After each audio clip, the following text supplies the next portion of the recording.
Mrs. O'Sullivan, Present. Mrs. Patton, Mrs. Thoman, Here. Mrs. Venditoli, Here. Mr. Amoroso, Here. Mrs. Lambert. Here. We have a quorum. Okay.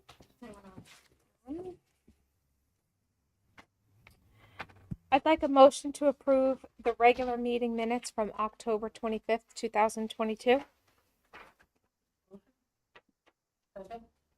All in favor, say aye. Aye. Aye.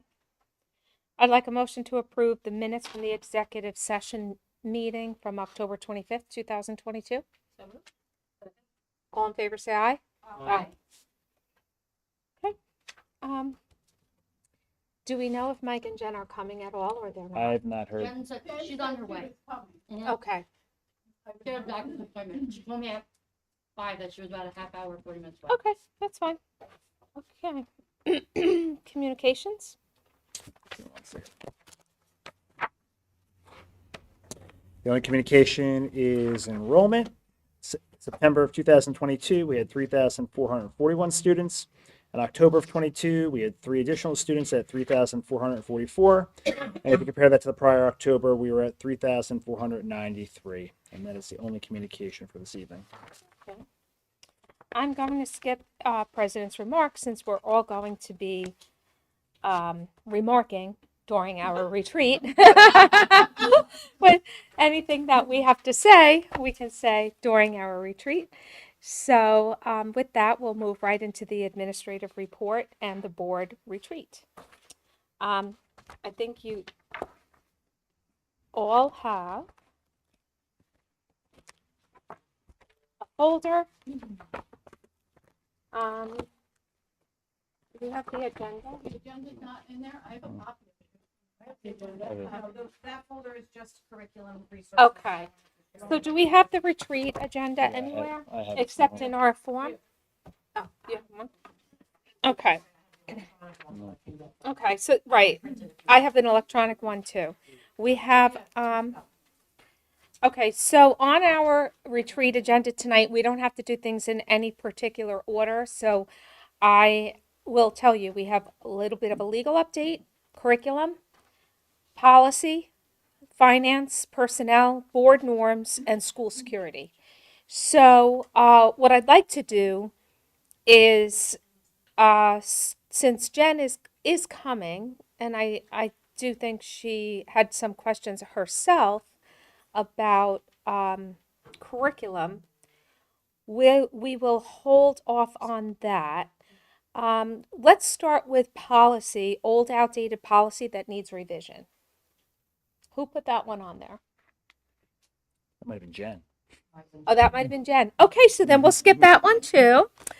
Okay, so why don't we go straight to school security? Oh, thank you. Yeah. Sure. What? Yes. What can we, let's discuss. Short and long-term thing. Yeah, no, I just wanted to open the floor for information on what, it often comes up at meetings, so I just wanted to know the difference between our short-term and our long-term goals for security, where we are with buildings, where we are with budgeting, where we are with, a migration to an officer in every building, or are we going to keep the plan? I know we talked about funding, the lack of finding candidates. Yes. We talked a little bit about how we're rotating the police officers that we have. Is that plan enough? I don't think we get a chance to talk as a group openly about it, so. Sure. And I think it's a little tricky with school security sometimes because we are somewhat limited in and we want to be cognizant of what we share in public. There is really a trend not to divulge specifics about our security plan, but we're excited that our 4th officer started service this week and is training in all of our buildings. So what that ratio looks like right now, we have 4 officers for 8 schools. But as you know, we were looking and had the funds to support a 5th officer this year. We had no candidate pool to do that. So I'm going to continue next year to budget for a fifth officer. I think the 5-8 ratio is a good split. It allows our campuses to be covered, our open space schools, being Erickson and Applegate, where parents have expressed most concern. A 5-man team, 5-woman team, 5-person team would allow a ratio that we're all comfortable with. So that's where I think short term we'd like to get. It's definitely candidate pool dependent. Excited that, our tech department, Joe is here tonight, our manager. We have purchased a new server and we have new camera software that we're going to be implementing, which will allow the police to have real-time views into our buildings. And we also are expanding our cameras, the number of cameras we have in all of our buildings. Right now, our middle school has the highest amount of coverage, and elementary will be brought up to speed, hopefully by next year. Buses? Bus cameras are separate because they are held locally. It's on a hard drive that you have to physically pull out of the bus. Did we look at that? Radios were in the process of being upgraded. We're waiting for, they have to get some permits, do some work to install a repeater over at the water tower. So we're waiting for the contractor to get some drawings for the township to approve, put in a pad. But in terms of, we replaced a number of the video recorders, and we compare them when they break. When the light starts blinking, Mark, our mechanic across the street's made known, he's aware of the problem.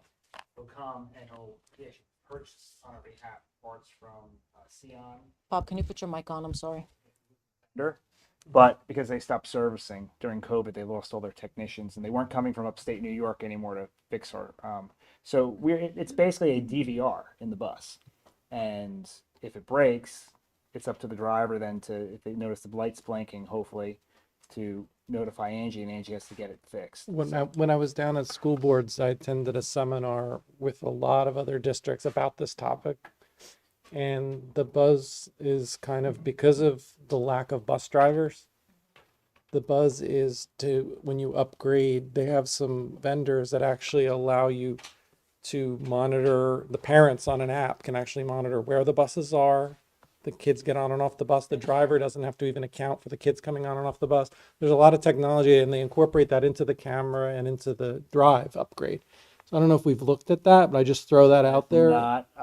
We haven't, but I think it's probably part and parcel of the conversation about student IDs and accountability, which we've been back and forth about. Developmentally, is it appropriate? More so for our elementary kiddos. Middle, we're poised to do it. And having the students have their IDs and potentially a barcode would allow them to swipe in and out of locations. So the bus driver actually can do it. Yes, so that, my understanding is the same technology exists on the buses, that you would be able to swipe in and swipe out onto the bus, but Or the bus driver would have a device that could just key the kids in if they don't have it or whatever. absolutely. So I think that in terms of the long term, like 3 to 5 years, yes, I think we're moving to a place. These are some good first steps that had to happen. The cameras are woefully not sufficient for our needs. And I mean, Joe's been with us for over a year. Was the first thing he picked up on was like, this is not good. So we're very grateful that we were able to get this big server. We're waiting for it for the delivery date. Obviously there are supply chain issues, but what that will be able to provide to us is a consistent, reliable way of having eyes on all the time, whether kids are here or not, on our facilities and in our hallways. That's a good first step with the camera project. So we also moved everyone to an IP system. So we're no longer using an analog way, old school, like breaker 19, bus 3 is here. We got rid of all those old school systems. So everything is IP. All of the alert systems, all the clocks in the classrooms and the hallways are all connected to our systems on the phone to put buildings into lockdown and whatnot. So I think we have talked about the possibility of expanding. There's a lot of great technology out there. It's just prioritizing what our needs are now, and the cameras and the camera software was really a priority. The other piece that, since you shared, Mike, about being down at school boards, this year I attended 2 virtual conferences for school safety, which I'm glad, that's the one positive I think from COVID, is that I'm able to attend these amazing opportunities and not leave my office. And both of them, while they're different organizations, it's the first time that the emphasis has not been, I said to Neil, I was fascinated, that Neil, not this Neil, just clarifying, that target hardening, while it has always been emphasized as the strategy, right? We make sure we have things in place so that people don't come here to do bad things because it's hard to do. I mean, you make your systems really hard with your tags in the cars and tags on employees and the processes of questioning people and hard to get in the building and dropping things off outside, not inside. All of those things are target hardening, but the number one emphasis in both of these conferences was about mental health and the emphasis on the importance of students feeling connected, feeling a part of what's going on. If they are not feeling connected or not feeling a part of what's going on, or they're feeling they're being targeted, they have someone to talk to.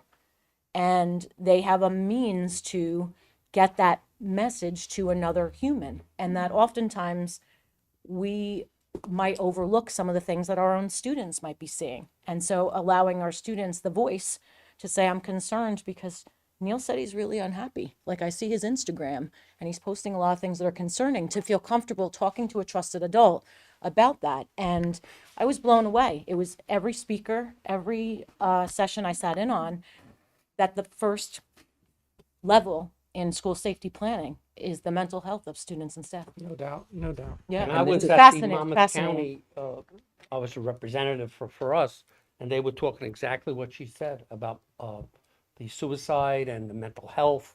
It's a big emphasis this year. And Diane, those conferences are led by security experts, correct? Not Yes, so one was the specific Safe and educators. Sound Schools, Right. which Michelle Gay ultimately started the foundation after she lost her daughter at Sandy Hook. And the other, I can't remember the other organization is, yes, they're FBI, members of the FBI there. These are experts who are training people not only in schools, but in the country. It was really very powerful, and it was interesting to hear some of the speakers use key terms I know we've talked about, over the years: PBS, SEL, Wellness Wednesday, and they were speaking our language, right? That spending time, whether it's 20 minutes a week or whatever it is, building those skills and building resilience in kids pays dividends, right?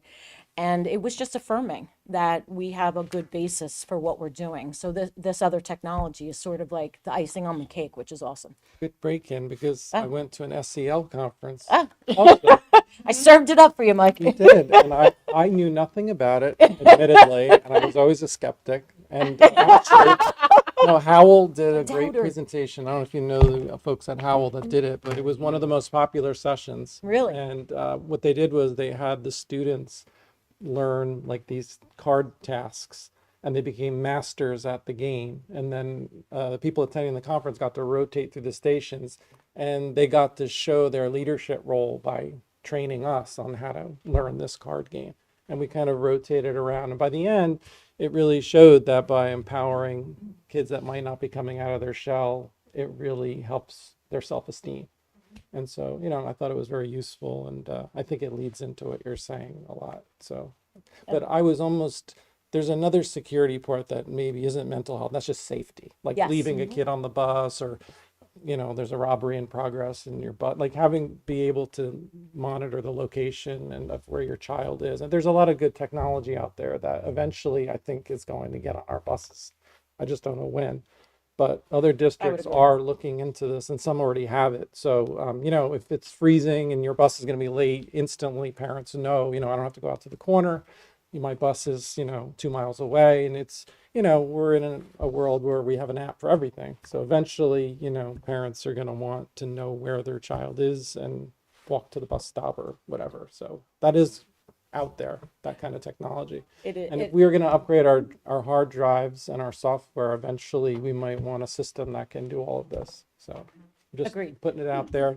And That we was- are along those lines, like we're looking and hopefully have a more robust website that can actually function in utility, right, for parents. And I think considering apps and phone accessibility, we talked about today, Joe brought it up. You know, we have to have a website that is accessible on the, everyone's carrying a phone. They have to be able to access information in their hands.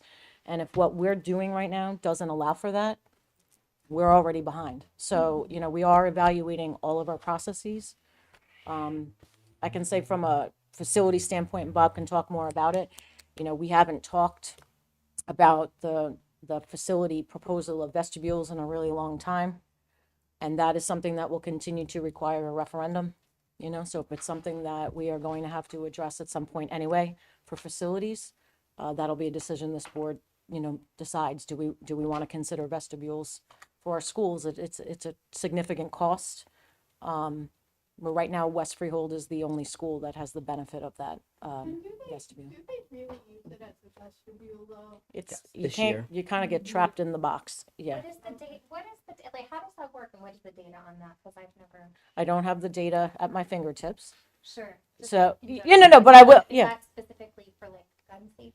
Is I don't know that there is data. I think it's just identified as a best practice. Okay. You Just just a can't sort of- open the door and run into the hallway. Yeah. So I think mean, of my- coming in this It's building. time, My it's a concern delay. is the 300 new gun permits that were filed since the concealed carry law changed. So, you know, it's not going to be like how we've known it in New Jersey. There's going to be a lot more guns. There's going to be a lot more concealed guns. And I think that if we're smart, we're going to plan for the future. Right. We And do have some systems in place prior that have been there that take into account, because we don't have vestibules, that take into account buying time without giving too many specifics, but buying time in the event that there is somebody trying to access the school using a weapon or trying to break in. that being said, a reminder that all schools in New Jersey are gun-free school zones, and you are not permitted to carry. And we did order a boatload of signs once the legislation changed that will be posted and prominent, making it very clear that you do not have the ability to carry on school grounds. So An Michelle, officer. you one know. takeaway, and one reason I brought that topic up is as a board, we should come up with a set of goals and some type of a budget framework to give to Bob for security, because that always comes up. Are we investing properly in what we want? Well, I think So- it might also be worth on that same topic of maybe in a finance, I don't know where it'd be most appropriate, probably in finance facility meeting. I believe that Bob has the old original schematics for those vestibules. Besides the funding, there were also some operational issues that implementing those What was the price vestibules on the presented. vestibules? Oh, I don't. Do you remember the don't. price? Changed. I wasn't I here. wasn't here for that. But in the long range plan, there is vestibules broken up by school. Okay. And but besides costs, there were. I'm looking at Katina. Katina by itself is estimated. And granted, these are rough numbers. There's really no And old, planning right? done. They just kind of say, all right, Because that didn't Five- have the structure for it. 500 grand. One And that, school. and Bob, was that from when they were first proposed? No, this is from when they did the long range facility plan. Okay. Right, I year. kind of remember that Okay. it was like a $500,000 per school, right? I thought Brian told me it was like around $1 million, $1.2 million. Seemed about right. It was But, you figure, but that I started in September of 15, so the inflation on that Right. over 7-8 years. Several $1 million. Yeah, Right. and it's Okay. it's an intrusive. And you've got summer work. You can only get. You probably would only be able to do 2 or 3 Right. a summer.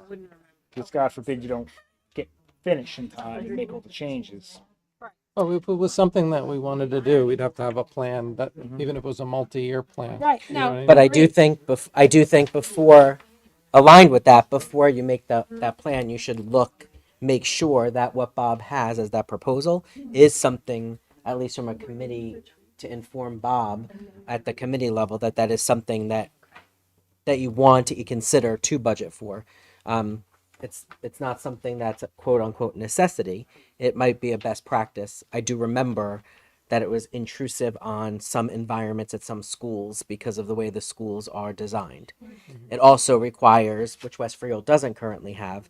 West Freehold wasn't it's not designed, like we benefited from the double sets of doors. In a Right. in a vestibule, the best practice is to have somebody who has a window who monitors people in that vestibule. I think it's like you let our architectural firm look at each individual building, and I know Erickson and Applegate are designed in a way that it was easier because we had that. I thought it. And so we could start with the Only easier Donovan's got an buildings. office adjacent to the vestibule coming in. Yeah, I mean, it's going to be unique for each building. We could look at the easier ones first. You're also talking, so if you're talking about vestibules in every building, you're also talking about your facility operations. Like, are you Yes. going to have to hire another person to sit there?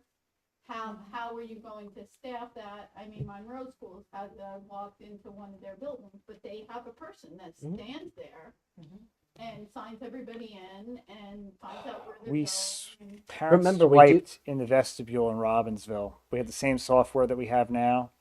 Let's say, And- but they and- do and currently they built. present. They actually punched some holes through some of the brick in the walls of the exterior part of the building, and there was like it was almost like an ATM vestibule now where you can swipe your license through, and then they waited, and then two of the three schools had a window, but then they did it during the referendum. They reconfigured that, and so they moved one of the secretary's desks right by the window, and they would slide underneath your visitors, and then they would buzz you in the second door. And remember, we do have a system where they are showing, where they're processing, scanning their IDs, vestibule or not, prior to being allowed access to the building.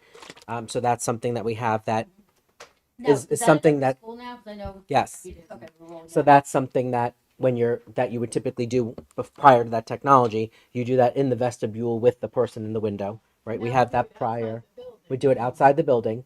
And I do remember, and again, it's been a while since I looked at them, but I do remember it was also, you mentioned facility operate, like it was somewhat intrusive on some environments in the school, and I can't remember what they were. I can misspeak. I think Erickson Applegate were actually an issue because of that front hallway. Yeah, I don't remember exactly, but there were a couple of operational issues besides just a human in the window, in the vestibule. There were some operational issues with flow of traffic. I can't remember them I though. It thought was the a long biggest time thing ago. was just the delay. It causes a delay for an intruder to hit the first set of That's what doors it's and then the supposed to be. second set of doors. It gives you those extra minutes for the office staff to react. And if I thought that somebody was the number one reason. and if somebody gets access, there's a second. If somebody holds the door for somebody, there's another set. There's a number Right. of It's time, which is the biggest. Yeah. And we do, and again, we do have some other technologies in place that have that result in a delay depending on how you're trying to access the building. And Bob, the numbers you said they're from the long range facility plan that the architects, the new firm just did last year. Yep, and they're real rough numbers. Okay, You know, but I'm just saying it was the new firm and it is updated. It's not going back like 7 years. Yeah, or it whatever. never Not those the numbers drawings. never made it into a long range facility plan that I could see, only because the software was broken at the DOE. So, But we don't have it was- revised yeah, the drawings. DOE was supposed to in 2010, 2011 put out a new software program, Yeah, I remember this from. and like you need a computer that runs like Windows 3 to access it. And so it's like all the architects, if you talk to them, they all have a laptop or a PC that's like 10, 15 years old. That's all it does is access the old software. So Brian got the work done and had the numbers, I'm sure, somewhere, in his hard drive somewhere. But But those numbers for the long range facility plan represents the drawings that were done when Brian was no, here. this No, is new the architect. We told the architect we gave him a wish list Okay. of things, and they do an estimate. Okay. It's a rough estimate, But not drawings. Right. So it's updated numbers. We would just if we would need to go. It's something. steps further. So whether you did it through So the we need to get the pricing and whether- But also something that we need to consider is the actual footprint of our building. So I was just thinking about Donovan, right? If you put a vestibule at the entrance where the office is, Mhm. there is another entrance, not too far away from that one, that faces the street as well. right. It's not, If you're somebody who's No. trying to do harm, why It's only would the main you go door. through- Because So it's only for so main entrances. it's an excellent point you're bringing up, right? It's designed for main entrances and for, we were talking about this today, about the plan. There's ultimately almost always a plan, right? And that plan includes like how to gain access, right? So you're right. If someone who is probably not thinking rationally or planning, wants to get in, they might try and go through a back door, they might try and go through another place. But even that, like, those are both facing the street, so you don't have to do any recognizance or anything Well, like that. honestly, if you look at the doors in all of our buildings, we have tons of doors, right? But so this is specific to main entrance and specific to creating that split second, like that Right. extra And we don't time. have to design it here. The architect's responsibility do. is to come up with a proposal and Yeah. then we look I mean, at it's a it. valid point, but there are so many doors that could be said of almost any. But Well, why would I that's go there? I'll just go But to we that do door. have other technologies that we put into place to address the other doors besides main entrances, and then that's where the target hardening also comes into place. We have procedures that are supposed to be in place besides the physical work that we've done to try to buy time and that we've done to the doors. We also have procedures in place that are expected to be followed and training that's done to also have the increased target hardening. Like we're watching. They're not, you know, we have people watching in addition to the physical Right. features. I mean, under, I guess, school security, I don't know if we should talk about this under, in finance, because it's a facilities thing. Well, part of school security slash safety, we wanted to talk about our parking lots.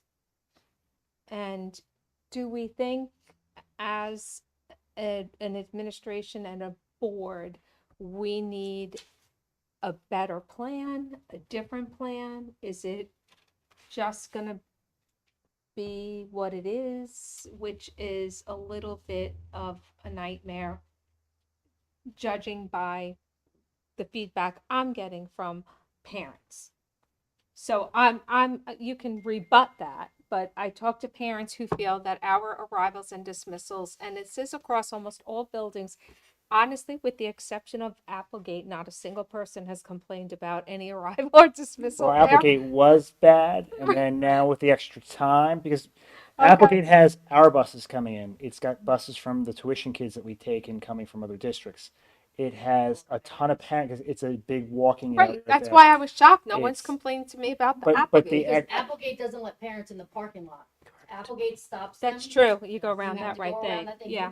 You cannot go past that little Right. circle. the extra Township's doing that the extra time improved that. Allie and I went out, witnessed middle of September, and Brad said, "Come back when it rains. It might be a little more hectic," but I haven't heard from anybody that's been. That has I been, mean, It's gotten better. I heard from one, That has family been who got into a spectacular. fender Yeah. bender, like, not that we would be made aware of problem it, solved. but the amount of little fender benders going on, even in our own parking lots. Let me just tell you about the high school. It used to be, you go there and it was absolute chaos. You pick up your child, you're in a traffic jam for 20 minutes. New teen drivers. There's all these fighting new with drivers. Nobody yields. It's just an accident waiting to happen. parents. You know, the best thing we ever did was change the Erickson time. I'm telling you. Mhm. Like, No, but- it's gotten worse since. No, but. But what they did was, they changed it. So now what they're doing is no parent is allowed to get anywhere near that high school until 3:15. Till And what after. that does is it allows all the buses to leave, all the new drivers to get the heck out of the parking lot.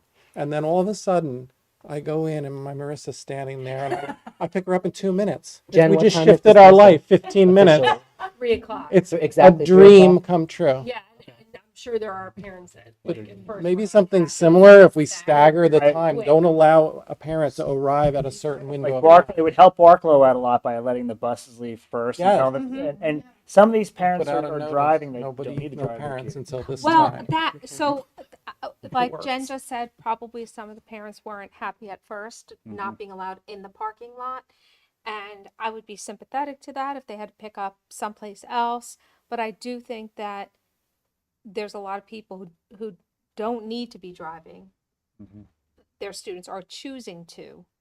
And that's their choice, their parents. But we are left with a lot of chaos in our parking lots, and I've heard about it all year. I mean, we've been made aware of the things we know about, and then there's the things we just hear, like, oh, I was in a fender bender, no one looks, kids are all over. It's like, just hearing it is like nails on a chalkboard to me, because I do think that I fear for our students' safety.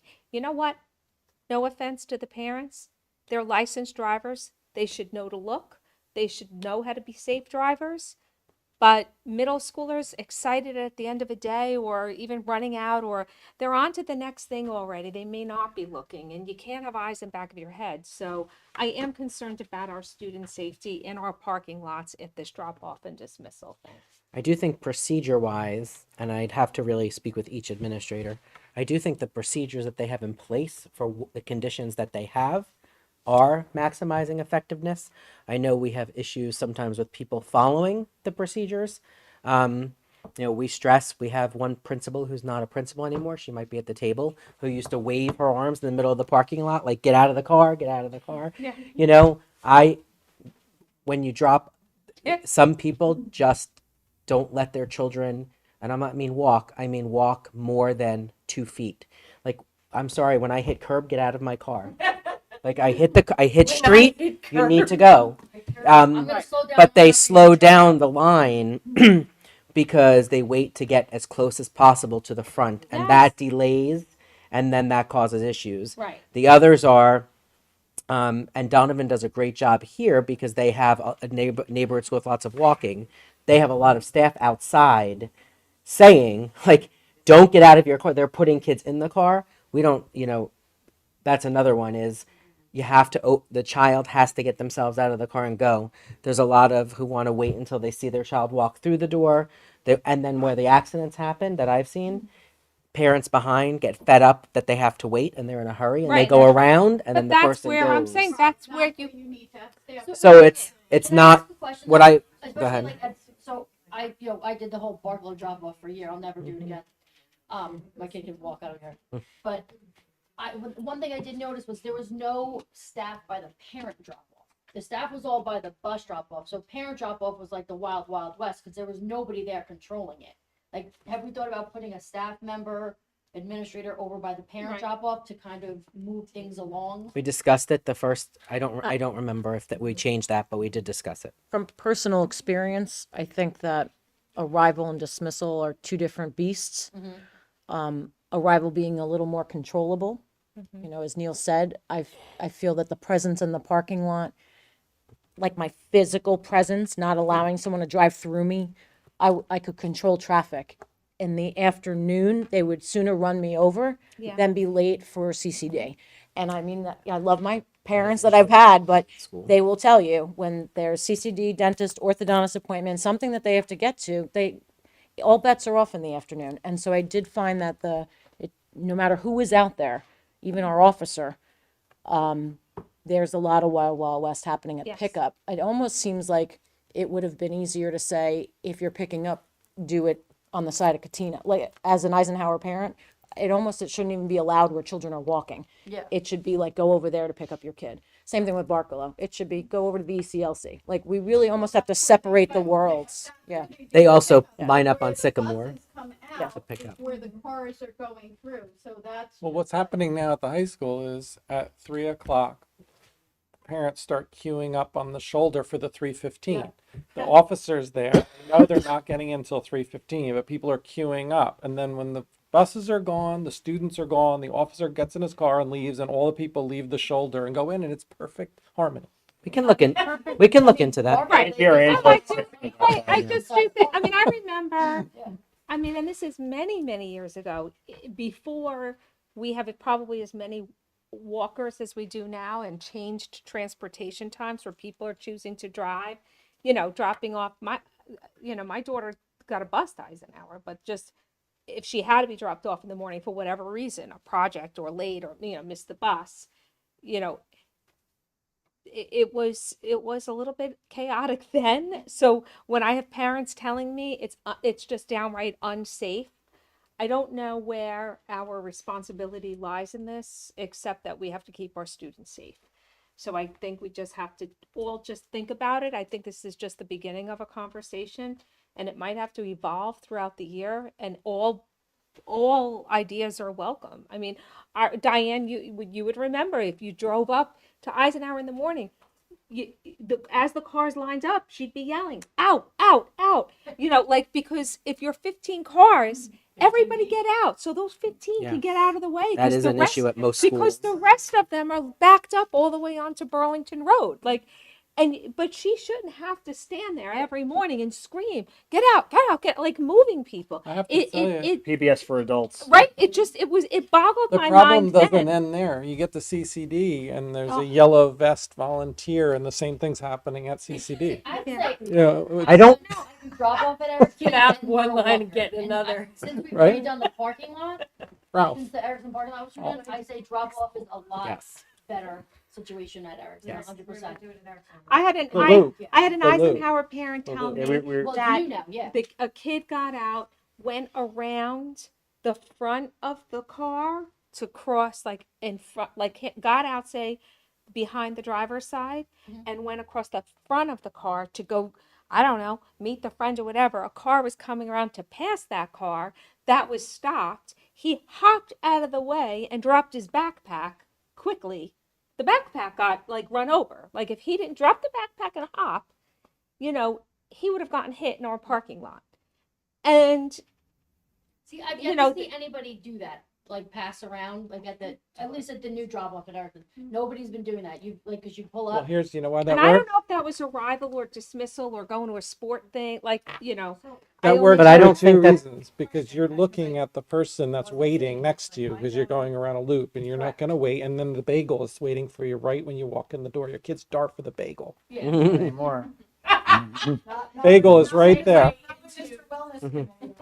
I don't think it's connected to the structure of our parking lots, although Bob has been working to I don't know. repair or monitor. What I did at Applegate years ago.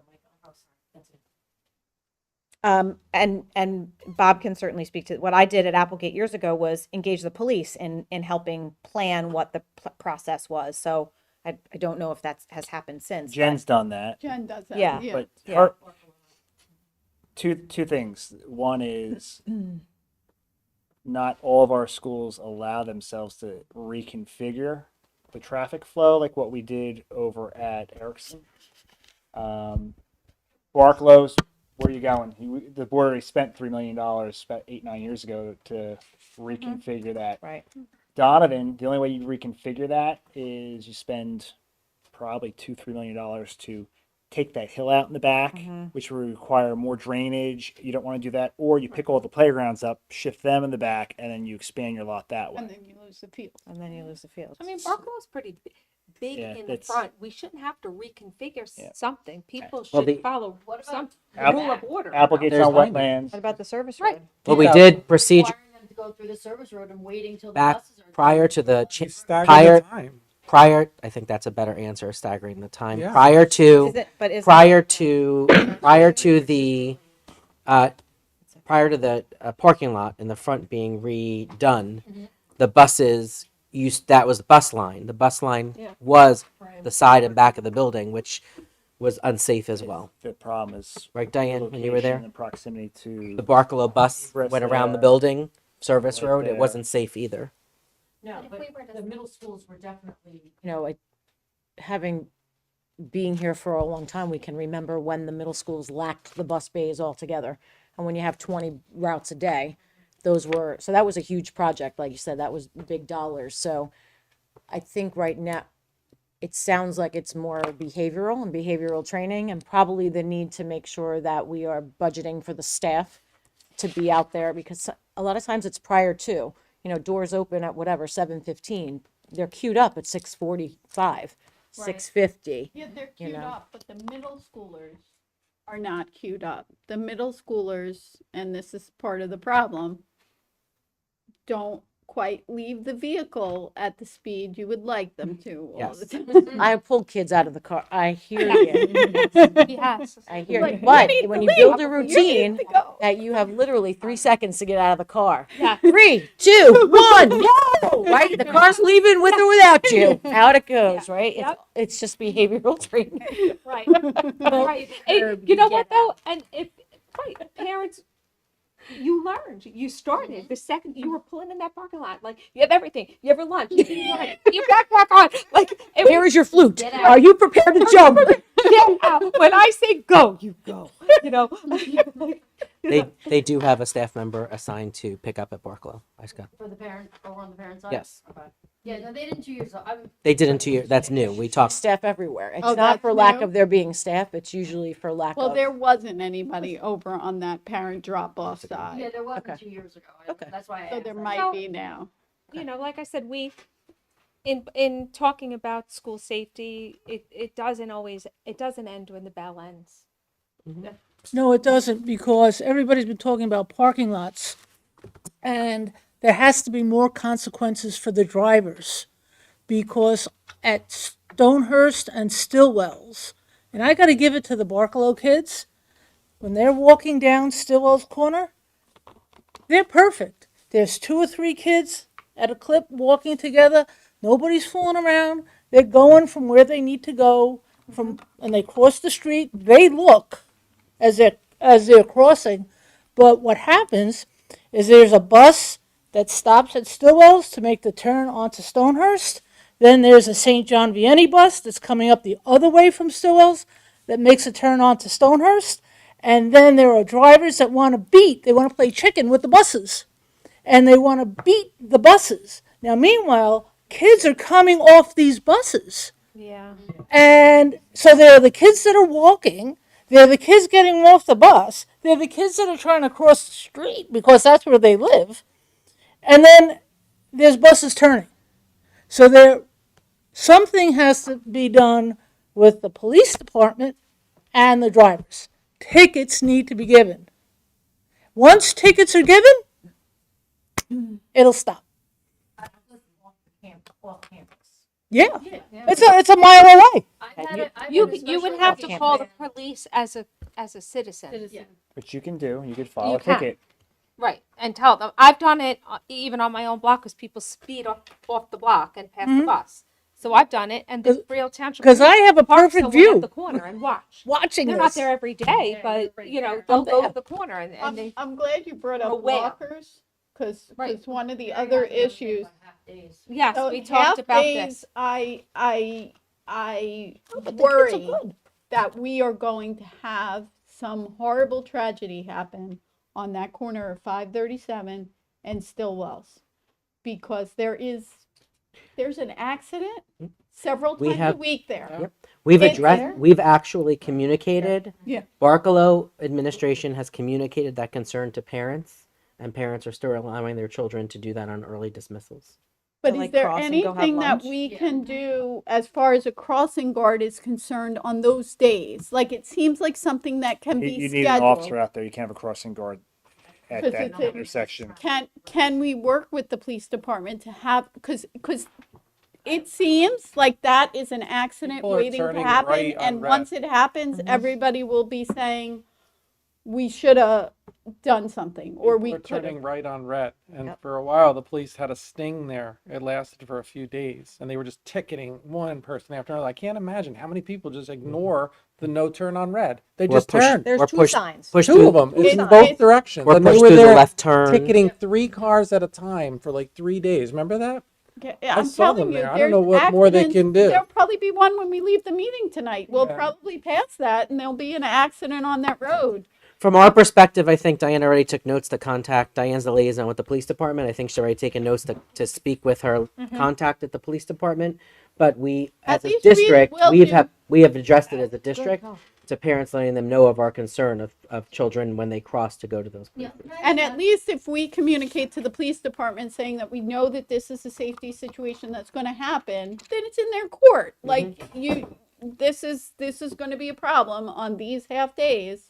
Are these just walkers doing it, or are these kids not going on the bus like they're supposed to? Yeah. It's right. It's Everyone like a goes to get special pizza treat. on half a No, day. I know, but like, They it- cross like, 537. we don't require them to take the Yeah, bus home fine. if they're not a bus No. person. There's like no. You know, a parent can change their dismissal routine on any And day. But that's what I'm saying. Like the parent has to notify the school that. The Not in child middle is school. No. It's so many too, I Karen. know. Well, I know, but that's why I was trying to figure out if it's really that many walkers or kids are just not going on their side. No, it's like a special Mhm. half day, go out for lunch with your Not friends. in middle Yeah. school. And with Elementary all school. we middle school monitor that. sports and whatnot, that's like impossible to keep track. There are kids on these buses, off the We buses. keep track in elementary school, but not in middle school. Okay. Which I learned. when I was probably 2. sending buses because kids weren't at the gardening club. I'm like, send the buses. They're like, no. So they're taking attendance at I went, wow, you take attendance at gardening club and then pull kids off the buses? I was very impressed. Yes, elementary is a whole different world. So maybe on half days, we need the police officer parked over there for a half hour so the kids can get to Bacos safely. Well, my question, I think I know the answer. Our class threes can't do it because their jurisdiction ends when they're off campus. Traffic police, yeah, people that Yeah, get. So it would tickets have need to the parked. be- traffic. Have to be Yeah. a They're patrol. right. And so if can they staff that with their regular? Do we have to pay for that? Like, how much are we willing to have the kids eat? Well, I Tacos. don't think we like it's not not our encouraging it's not our we're alerting them to a safety situation And that that's the most they we could need do. to Okay. address. Got it. Then it's in their court. It's not a school sanctioned thing where we want to tell, Yeah. here. I'm we're not providing getting, this I'm not service." getting my 10% cut of the lunch sales that day, so no. Now, if we could work something like that, we could pay for the police. Okay. So, like, anybody who's taken notes, if you have any other thoughts or, I just had a question. So if we were gonna consider the staggered solution, which sounds like also a really good solution, how does that work in terms of who's gonna be watching the kids and where? Like, No, there's is that like an there's a- extra time? there's a cost associated with a Yeah, staggered right, dismissal. Yes. right. Yep. So we would have to know, I guess, what that would be. We would have to talk to the middle school administrators about their vision for what it would look like, then know how long it would take and how many people we would need.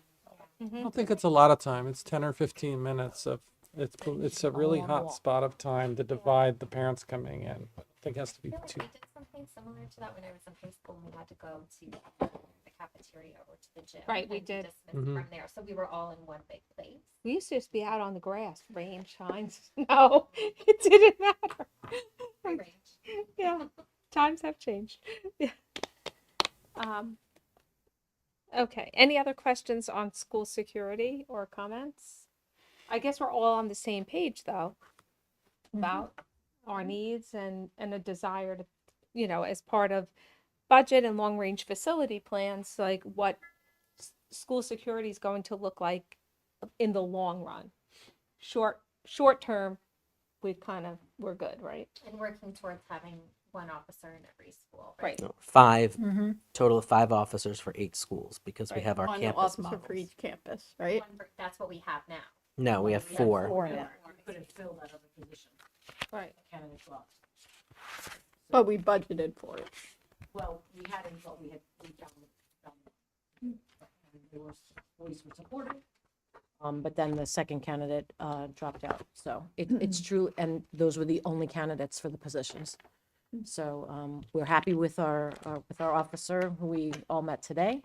He's training with our current class threes, and we, like I said, we'll continue. We're going to build it into the budget for next year, and then hopefully someone will retire and want to come work with us. Please, you're hearing me out there. So then, just a quick question, other than, the 5th officer and the vestibules, are there any other things recommendations that we should be thinking about, or? Well, like Diane mentioned and Mike mentioned, whatever software makes sense that There's ties also into. it's probably time for an audit as well, for a company to do a security audit and give us recommendations. We did And they're one a couple always years ago, compatible and then with we didn't go anywhere Genesis. with it. They're on all the, What? every platform that was displayed at school boards was Genesis compatible. Mhm. So it wasn't like, I don't think the board wanted to do anything with it. The school security audit? Yeah, we did an audit. Yeah. I got proposals in and it went nowhere. Valuable? Was it? I don't, I have to go back to my notes. It was it Yeah. was pre-COVID. It was I think the board just said no for whatever reason. No to doing the audit or to the recommendations that were in it? No. I think it was cost I prohibitive, think- maybe that's. I think it what was we noted needed a to having the referendum. audit done. Okay. The last audit was probably probably at least 10 years old, if not more. Mhm. Always there's always a plan, right? We cannot be complacent, and we always have to be moving forward. The good news is that the stuff that we bring back from conferences and workshops, we've been digitally mapping our schools for years, and that was something that Maybe requirement now. Yeah, it's a requirement now. All schools Will in be New Jersey shortly. have to have digital mapping. Now there's money for it. Paid We for it over 5 years we ago. got on that bandwagon years ago, and we've been updating our digital maps every year. So there are a lot of things, like Neil said, that we're doing every day that are good practice, the best practices, and really we can only enhance what we're already doing. But I think that technology is moving so fast that we literally are just finishing a project and we can't catch our breath with the next. So we're moving as fast and as furiously and as quickly as dollars, as dollars we can spend to get there. It's just it's a lot of systems, it's a lot of standard operating procedures, it's a lot of just and that's sometimes it's because school safety happens to be one of multiple things, right? It's not the only thing. So we have also talked about, do we want to consider potentially a director or some sort of manager of security at some point? There are some districts who hire retired policemen to come in and be their school safety professional. I mean, that's An on-the-site audit. it's like an on-the-site constant audit that doesn't do technology, HR, school safety, nurses, right? All this person would do is security. Well, some people may say, well, do we have enough for a person to fill a staff member? Is Be that enough? part-time. It can Well, be, I don't know. Do we want to talk about a part-time? Do we want to talk about someone who's full-time but retired? So, maybe it's not so much of there's no benefits involved. It's just salary, right? To work with our class threes, to work with our administrators.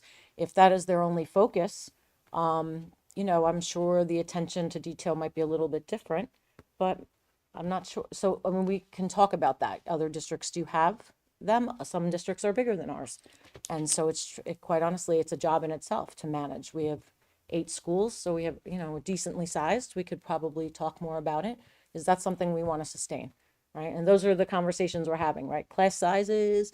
Do we hire a school security? Do we just leave things as is? Like, these are, at the end of the day, where do we want to put our dollars? And if, we were even saying, like, okay, well, maybe we can get someone that does security and can also be an officer. Well, they're not officers.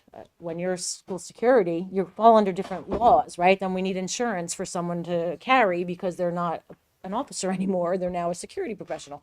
So there's a litany of other details that goes into this conversation about it, but there's always something we can consider. It's just, what does this board want, and we'll support. Reinforcing again, as Diane said, we have really good procedures. It's something we focused on for a number of years. We have really good procedures in place. Our facilities reflect the needs of maintaining a secure environment for our students, the training that we do with our staff and students. We're in a good place, but it's something that, as Diane said, cannot be complacent. We can't be complacent about, and we're always looking to grow. I just have one last question, because you mentioned it earlier. You were talking about IDs for the students. Is that something we've definitely agreed to go ahead with for middle school? Not this year. Okay. We are talking about potentially next year, because there are devices that, as you know, right now kids are in and out of Genesis when they go to the bathroom, nurse, whatever, for school safety and accountability. So there are barcodes that you can have those devices, and kids, it would just be a time saver. You go into the bathroom, swipe in, swipe out. So we did talk about piloting it for next year. Okay. But go ahead. I was gonna say, I will tell you it's cumbersome because It they'll is. lose them. They lose them, they don't have them, then, someone's gonna be like, what's the result of or consequence of not having it? It opens up a whole can of worms, but And then who swipes who in? who swipes who in? If their ID is taken, their number is sometimes linked to their lunch account. Some of the kids panic about that. Yep. So it has its own issues embedded in it. Yeah. Um, Well, everything's but- got pros and cons here. It does, but I think for years, middle school teachers have been really honest that I only teach 100 kids, right? And I don't have the other 500. So I'm out there on arrival, and I'm looking to make sure it's just students coming in. Well, I only know the 100 that I have, right? The other 500 are just kids to me. So part of it is another targeting strategy. When kids are walking in with their lanyards on, It's Right. just one more step. So a staff member could say, oh, you don't have your lanyard. Oh, well, I'm Neil. I have Miss Holman for a homeroom. All right, why don't we come and just double check, right? It could just be another step in the process. Well, and that's two expectations. It's the IDs and the fact that you have to wear them. That's not a Correct. consistent expectation Correct. for those that have IDs. So it's on the list, but we'll see. Even board members lose their IDs. Yes, they do.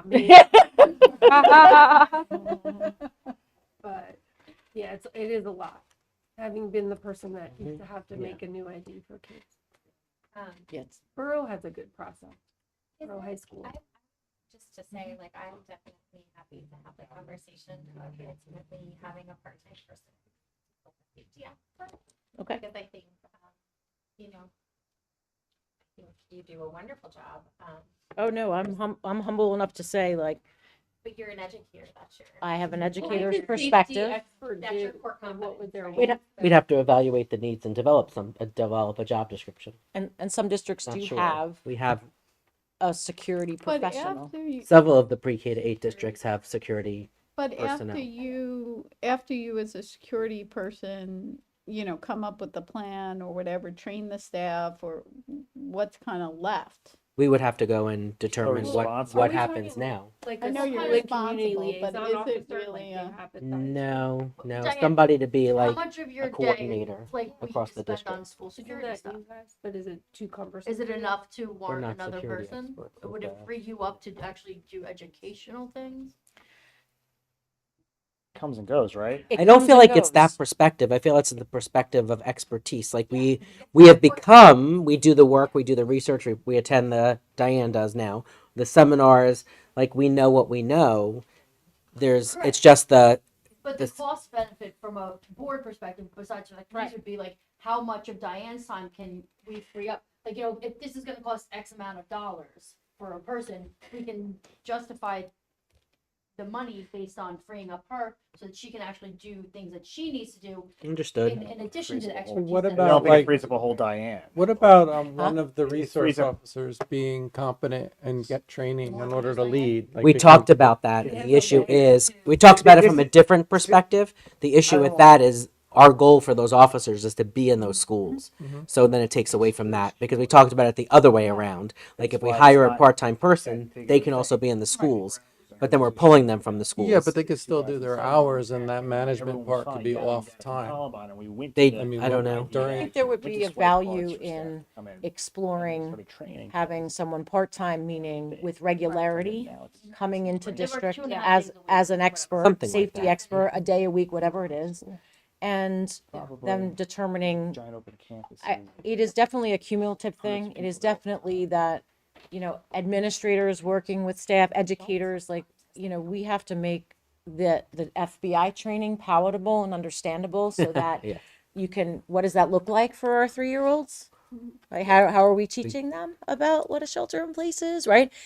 I'm not going to expect a security professional to come in and do that. We actually all come to the table at the Monmouth County School Specialty Safety Specialist meetings, and we're educators and officer, like police, and we are such an eclectic mix, but it's beautiful because sometimes they only see it out of a very tactical way, right? And then we're like, whoa, whoa, whoa, whoa! I have kids who are nonverbal in this room. You come in with shields and in a 3-man formation. Right? So we have that other side. So I see both sides of it.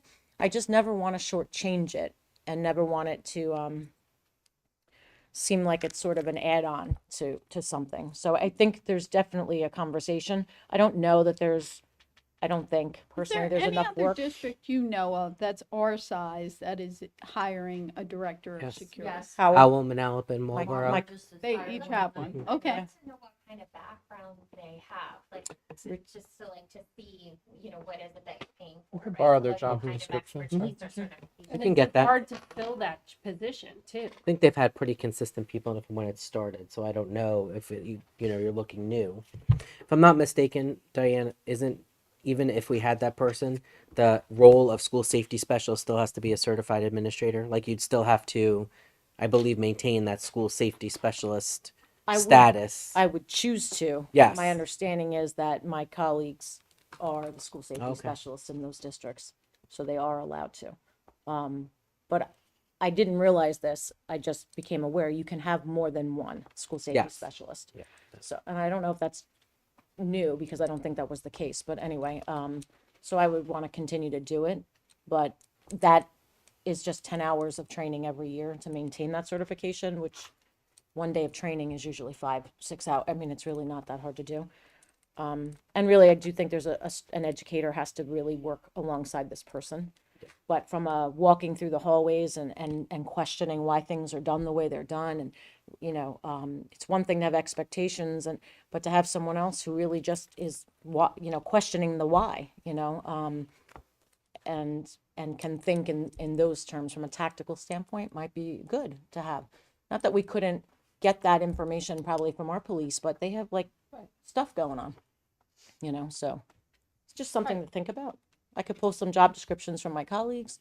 I'll send an email out later, and Now, Could even be a these are, short-term job, an independent contractor that we hire we for could talk about a 4 consultant months or for a while, something, right? just And see to- how it goes. Yeah. Yeah, kind of could. like our own version of a school audit, but Sure. done on our terms, Yeah. not by an outside company. That's how we did the first one. Yeah, like I think that It was, is a better way to go. If you're not doing it on a timeline, you can do it over an extended period of time. Right, and it's somebody working with Diane. It's not gonna come in, waste your time, and then Yeah. give you a report that's meaningless because we can't apply it to 3-year-olds or 5-year-olds or whatever the case may be. So an independent contractor, or a short-term project, perhaps. And if it turns out that in that 4 months or 5 months or however long we think we need this for, we find this person so beneficial, and there are things, so you don't know what you don't Right. know. Or we're So, something right, like so if this. they bring out or they bring forth things that we don't know, then we always can just revisit it, but we're not wed to it. and maybe we can even use, I don't know if this is full-time person in these other districts, but these It was districts there. are around us. If they're part-time there, maybe they can come and do some consulting here, we're not really I think they're full time, but that if they're not, that would be a good idea. Right, or not share. reinventing. Find share another it. district who wants to share a person. Shared services. We need a shared services person. Okay, all right. So I'll take my cue from all of you. What would you like to discuss next? Should we get into curriculum? Because that was sort of an evolving thing. It's probably a big nut to crack. It's a big nut, so It's- let's do curriculum. Okay. Okay. Do we want to start with literacy, Mary, or was that answered in some of the previous board presentations? Some of that has answered. I kind of just wanted a sense of, and I did discuss this with Neil, obviously with the test scores and everything like that, we are doing a lot. And the one piece that the board is missing is like a little bit more fleshed out of what intervention programs we're using, how many kids are receiving services like that, what are we doing to actually cover the learning loss. There's in the backdrop of this, there's a whole everything that Becky's doing as far as Right, and that's what's in this folder. right? Yeah, she's reading I- and I how passed- we do I instruction. passed along that clarification, and Becky's prepared to cover it. Okay. Okay, perfect.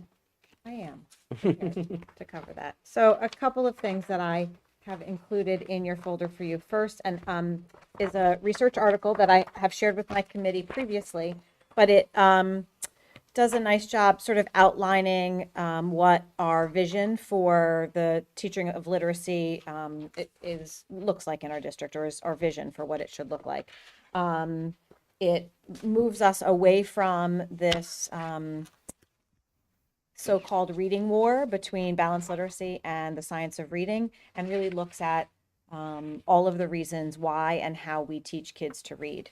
And it paints a really research-based, clear picture of how we need to blend the pieces of the science of reading around the teaching of phonics and phonemic awareness with teaching kids to be lifelong readers and writers, and to also be mindful of the things that kids come to the table with as early readers, things like struggles with executive function and attention and those kinds of things. So this is for your for your reading pleasure.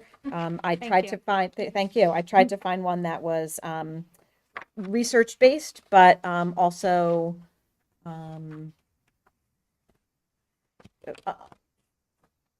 transferable to for laymen. Like you don't have to be a reading teacher to understand the science behind this. So that this is a continuation of conversations we've been having at the committee level around sort of the goals and the work we're doing in the area of literacy. Also in your folder behind that is a document that I shared related to a crosswalk exercise that we've done in the curriculum office around how we assess our readers, specifically our early readers. We looked at the assessments that we currently give in district. We looked at assessments that are outlined in the standard or the norm based assessment DIBELS.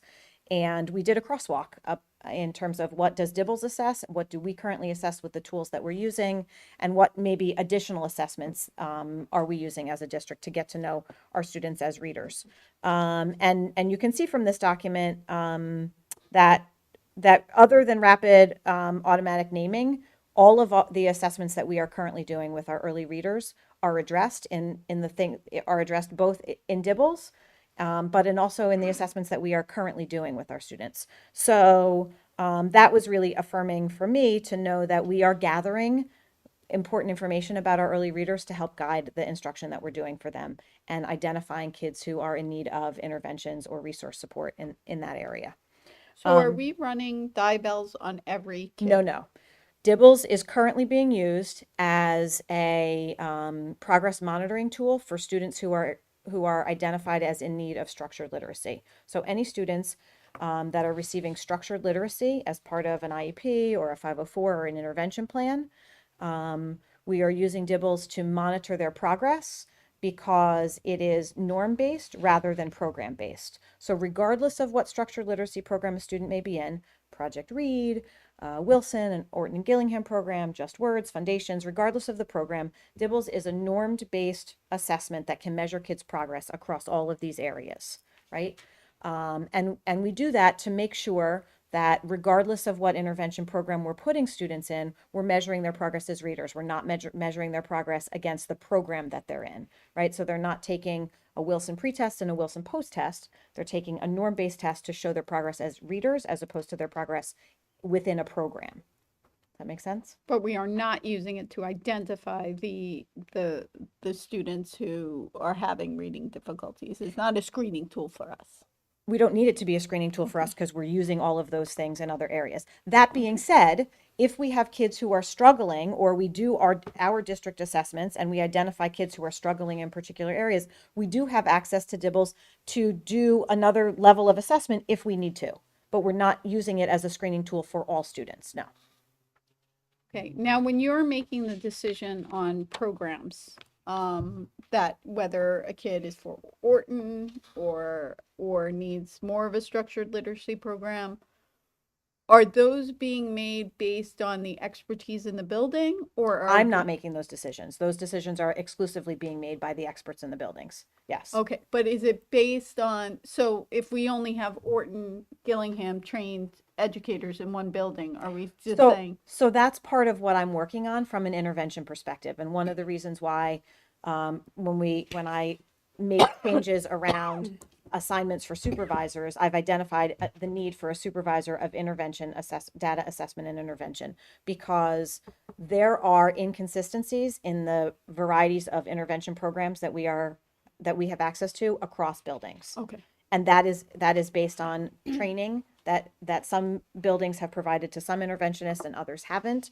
A lot of the work that I've been doing since the start of this school year is to really streamline that so that if one school identifies a need for a training and an intervention program, all of the schools get that. So for example, next week, every single interventionist who serves students K through 8 is going to be receiving training around a program called Visualizing and Verbalizing. We identified a need for an intervention program that focuses on comprehension for students. We have lots of interventions around phonics and phonemic awareness. We have fewer interventions around comprehension supports for students. So we're bringing all of our interventionists together, and we're even including our math interventionists in that training to help kids be better readers of math problems. And let's not, just to clarify, also those that are in structural literacy, it's considered a tier 3 intervention. Correct. We have several other that the curriculum department is working on for consistency's sake that lie in tier 1 and tier 2. But when we talk about structured literacy, it's a smaller population that need that tier 3, the most intensive intervention. Right. Did I answer all of your questions? Um, Numbers of students. Yes. So I did a rough count. I mean, I don't want to share numbers broadly, but I have a rough count by school that I can share with the board. I will tell you it's rough for two reasons. One is because at the start of the school year, several of our interventionists were serving as leave replacement teachers for teachers who had resigned or moved, or contracts we were holding them to their 60 days and they've since left. And so, the beginning of November, the last couple of weeks was sort of the drop dead date for all of those people who resigned, and we were holding them to their 60 days. So I have some numbers. I can pass those around for you all to look at. Publicly, I don't want to share those numbers broadly, but you can see sort of where they fall in terms of numbers of students that interventionists are serving at particular schools. So you're going to be able to use this going forward to be able to assess how we're doing with these kids that are falling behind. Absolutely, I am. And looking at how we are best meeting the needs of students in, broadly across the district, but also in small pockets of, looking at what's working in particular schools and replicating it, or perhaps what isn't working and ways to fix that. Okay. I have a question. Sure. Go ahead. No. Oh, but Mike. So I remember this like from a couple years ago, and I think Mary, I can't remember the name of the program, but you have like almost like a resource bank of different. Yes. Because like for instance, I remember I had asked for a program at Applegate that Mary had told me they were using at Donovan, and Applegate said, "Oh, we've never heard of that before." Correct. And yes. I think that would be so much. That's some work that has never been Yeah, done. correct. It has never been facilitated, and it's actually something that I have done with the interventionists. We created and we built that that resource bank, or I'm calling it an intervention menu. Oh, I like that one. Together, because what was fascinating in doing that work with the interventionist was exactly what you just described. One, a team from one school saying, "Oh, I've never heard of that. Tell me about that." And that's what has fostered this conversation of we have these great resources in small pockets, Yep. and we need to have a team of interventionists who are trained broadly to be able to pull from their toolbox. Oh, I got a kid who needs this. I have a great tool here. But it's also beneficial. Rather than always recommending the same tool because it's the only one they know. But for parents too, because I've sat in IEP meetings where we've sat there and say, well, what else can we do? And nobody had any ideas. But if there was what'd you call it? An intervention menu. Intervention menu, Yes. That could be referenced. I think that would be huge, Yeah. from a parent perspective and also an educator perspective, because it leads other things that people just aren't like So you said visual and verbalized. Like that's a huge thing. I love that program. I think it's great, but that's not something that we were doing 5 years ago. It's also something that it happens to be an intervention that I'm keenly aware of from my work both at Applegate and in working with the Related Services Department, knowing that it works really well with a population of kids who have language disabilities, right? So I'm familiar with those children. yes. So one of the things is again making sure that we have an equitable collection of interventions that are accessible 100%. to all of our kids, and that our interventionists are trained in it. The other thing that we identified in doing this exercise is that we have a boatload of interventions available at the elementary level in the reading language arts area, and less in the areas of mathematics. And so I'm working with Mrs. Hohenschild to identify more intervention tools. She's been working with the interventionist to identify some. We're going to get some materials in so that we can look at building that menu in the math area. Yeah, because something you said about that to me is a personal thing I've always noticed. Having a child with college level mathematics skills and elementary level reading skills, that it's a huge disservice to them. Their language skills pull them back in their math progress. Yeah. And especially because math is all words now. Yeah. Well, and I think it also speaks to I think it also speaks to the district goal that we've identified this year, right? We're working with teachers and supporting teachers and students all around the goal of reading informational text. That can't be exclusively the job of our teachers of reading and writing, right? It has to also be the job of the science teachers and the social studies teachers and the math teachers, because we don't just read informational text when we're being readers. We read it across our day all the time. Can you do me a favor? Can you, just for the board's sake, and I think just to re-expose that we talked a lot about interventionists, but the fact that tier 1 exists and what that looks like? Oh, yes, and that's Thanks. actually something that we are also working on doing some broad professional development around for our teachers. So just like Diane talks often about that PBS pyramid thing, the pyramid, right? And so the base of the pyramid is supports for everyone, and that tier 3 intervention are for the most narrow population of kids who need really structured interventions from a behavioral standpoint and also from an academic standpoint. That pyramid is the same. So tier 1 intervention is everybody, is the foundational good teaching practices in the classroom and training teachers to do small group targeted instruction in the classroom, which we know we've provided training in the past, and it happens really well in some places, but teachers need more support in that area. So one, looking at student assessment data, being able to diagnose what students need instructionally from that data, like looking at fall map, saying, I know what kids need, based on this map report, and then designing in class small group instruction in the classroom by the classroom teachers. I was going to ask about that. Yeah. And do you find the same situation across classroom teachers across the district that you did with the interventionists? That there are Yeah, a that lot it's of happening inconsistent resources. Yes, it's happening well in some places. It's not happening as well in other places. But teachers are asking for training and support. Right. And so I mean, at one point in this district, we had like 11 pilots going, yeah. and not one school knew what another school was doing, and Yeah. and it was So awful. we don't have 11 pilots going right now. I appreciate that. We have one small one looking at a couple of different word study programs in third grade classrooms in a couple different buildings in the district. We have, but what we do have is schools. Every school in the district wants to do right by kids. And in an effort to support what they're identifying as deficiencies, schools have been looking to implement programs to support kids who are struggling. And in doing so, we have veered off from teaching our curriculum with fidelity. And so I need to get us back to teaching our curriculum with fidelity so that I can come back and say to you, these are the things that are working in our curriculum, and that these are the things that I need to change in our curriculum. But if we don't teach our curriculum with fidelity, I won't be able to do that. And I do think that the board needs to be appreciate aware. that. I'm not sure if you are aware, but we are struggling with the presentation of professional development because we do not have the substitute coverage I wondered to about that, pull too. staff.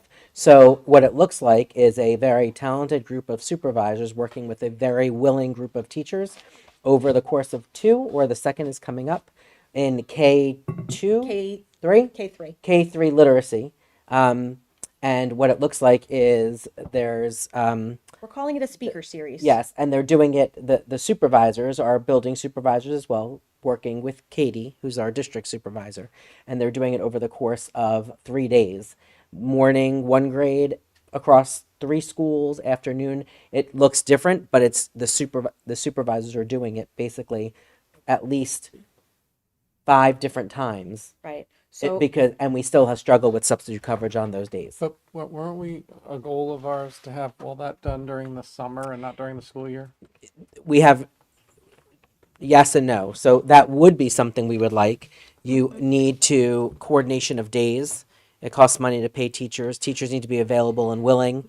So we did talk about looking at an way to maximize the opportunity going forward, but we haven't solidified the plan to do that, understanding that we would still have to do it during the year, but likely require less substitute coverage. I mean, it requires less substitute coverage, and then there's a readiness on day 1 in September of some of that. oh, work listen, gets- I don't disagree with you. I would love to be able to train teachers in the summer so that when they walk in the door, they have those tools.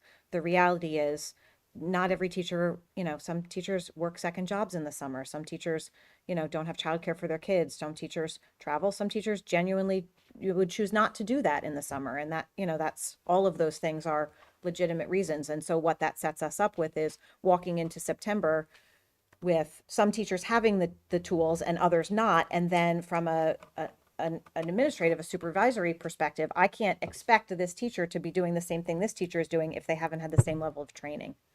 So what it will do is by doing trainings in the summer, it will reduce the number of teachers who are out of the classroom when we do PD during the school year. But we are being held. We are not implementing the professional development at the rate and frequency that we would like to be doing. So we've identified more Listen, needs than we can address I would like because to of be the a inability. freight train driving Yes, through the this. inability to cover classes. But I also recognize the significant strain it places on the buildings. Our principal colleagues and supervisor colleagues and assistant principals have been extraordinary, have done a yeoman's job, up to and including teaching multiple classes to make sure that their teachers can come to these PD sessions. They've really jumped through fiery hoops to get their teachers out of the building so that they can attend this PD. But several weeks ago, it just got to a place where it was not manageable. It was really not manageable anymore. And so I appreciate the board being willing to entertain an adjustment to the calendar that you're going to be hopefully approving later this evening. Will be and implementing for next year. And implementing moving forward, because I think that is a model that we can sustain in terms of those early release days. And also to point out those early release days in the past. Let's not talk about the past. Going forward, Becky has identified a way to use those early release days as when you put them all together, it's a series that would equal a full day training at some point, maybe going forward. And it would, and rather than, again, not going back to the past, the moving forward, these early release days would be professional development built, designed, and implemented via my office. So it would be consistent and when they're in a series. So by Right. the time you have gone through all of the early dismissal days, you've completed what would hopefully be a day of which Right. we would what a you day get or if we more pulled of you. of PD. Can I just follow up on two things? Becky, what you spoke about in terms of the structured literacy for the tier 3 supports. I'm a little concerned about what I'm reading from the National Reading Report, from the scores that have come out nationally, which indicate our district is not the only district struggling with this, but every district in every state. It seems from the National Reading Report that all readers can benefit from structured literacy given when they're younger. From the explicit teaching of foundational reading skills, which I think there is a misunderstanding that doesn't exist in our curriculum, and it most certainly does. Okay. It most certainly exists. We have a whole phonics units of study that are taught in conjunction with our reading workshop. There's a whole program connected to our Teachers College reading program that is phonemic awareness. And this is exactly what I'm speaking to. I don't believe that our existing curriculum is being taught with fidelity. And so thus comes the misunderstanding that we're not teaching foundational reading. But what about some of the criticisms of that program nationally that, even with the units they're actually revising it, right? Yes. Because kindergarten, first grade, and second grade have been released. And I may, in the next couple of months, be talking with the curriculum committee about a pilot of those.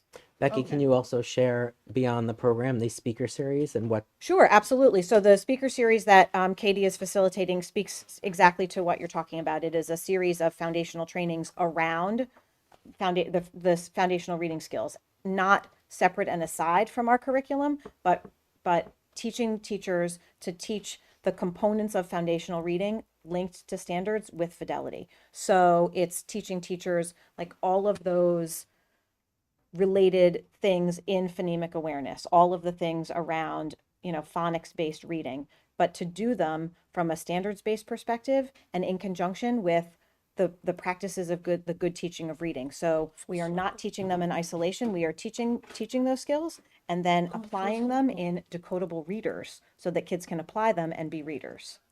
Okay, Can I ask because a- part of the concern with kind of what I'm reading about units of study, and I'm hoping that they're going to correct this, is They have some been. of the I've previewed them things, already. some of the things in units of study where they said, look at the pictures for clues, and they actually find that detrimental. None of that is in the new units Okay. of study. The new units, they were released digitally last week. Katie and I spent several hours looking through them. They are not released in hard copy yet. We only have access to them electronically. I'm hoping that we will have hard copies in place in January, and I would like to pilot some units through the springtime because our units of study and reading have not been revised or reviewed since 2015. But that particular, if I attended as much as I could of one of the speaker series, and they addressed that specifically, as Becky shared, that training is on the good teaching, good teaching of foundational reading skills, not necessarily teaching you how to present a unit of TC. Correct. And they Or specifically address how to teach Orton, Gillingham, or Wilson. This is specifically about what good teaching of foundational reading Okay. is. and they addressed regardless they of the addressed program. with all of those teachers your point already before those units are released Correct. in that training. I just happened to So be there for I that. just want to address, because I saw No, I Michelle's appreciate eyes that. go like this when I said our reading units haven't been reviewed or Mm-hmm. revised since 2015. One of the other things that I'm working on in the world of curriculum is a 5-year curriculum review cycle, which has not been addressed in the district since 2016. So my hope by the end of this school year will be to present to the board a 5-year plan of how we will be reviewing and revising curriculum moving forward by content area and such. Okay, I've been holding on Thank to this you. question for a long time.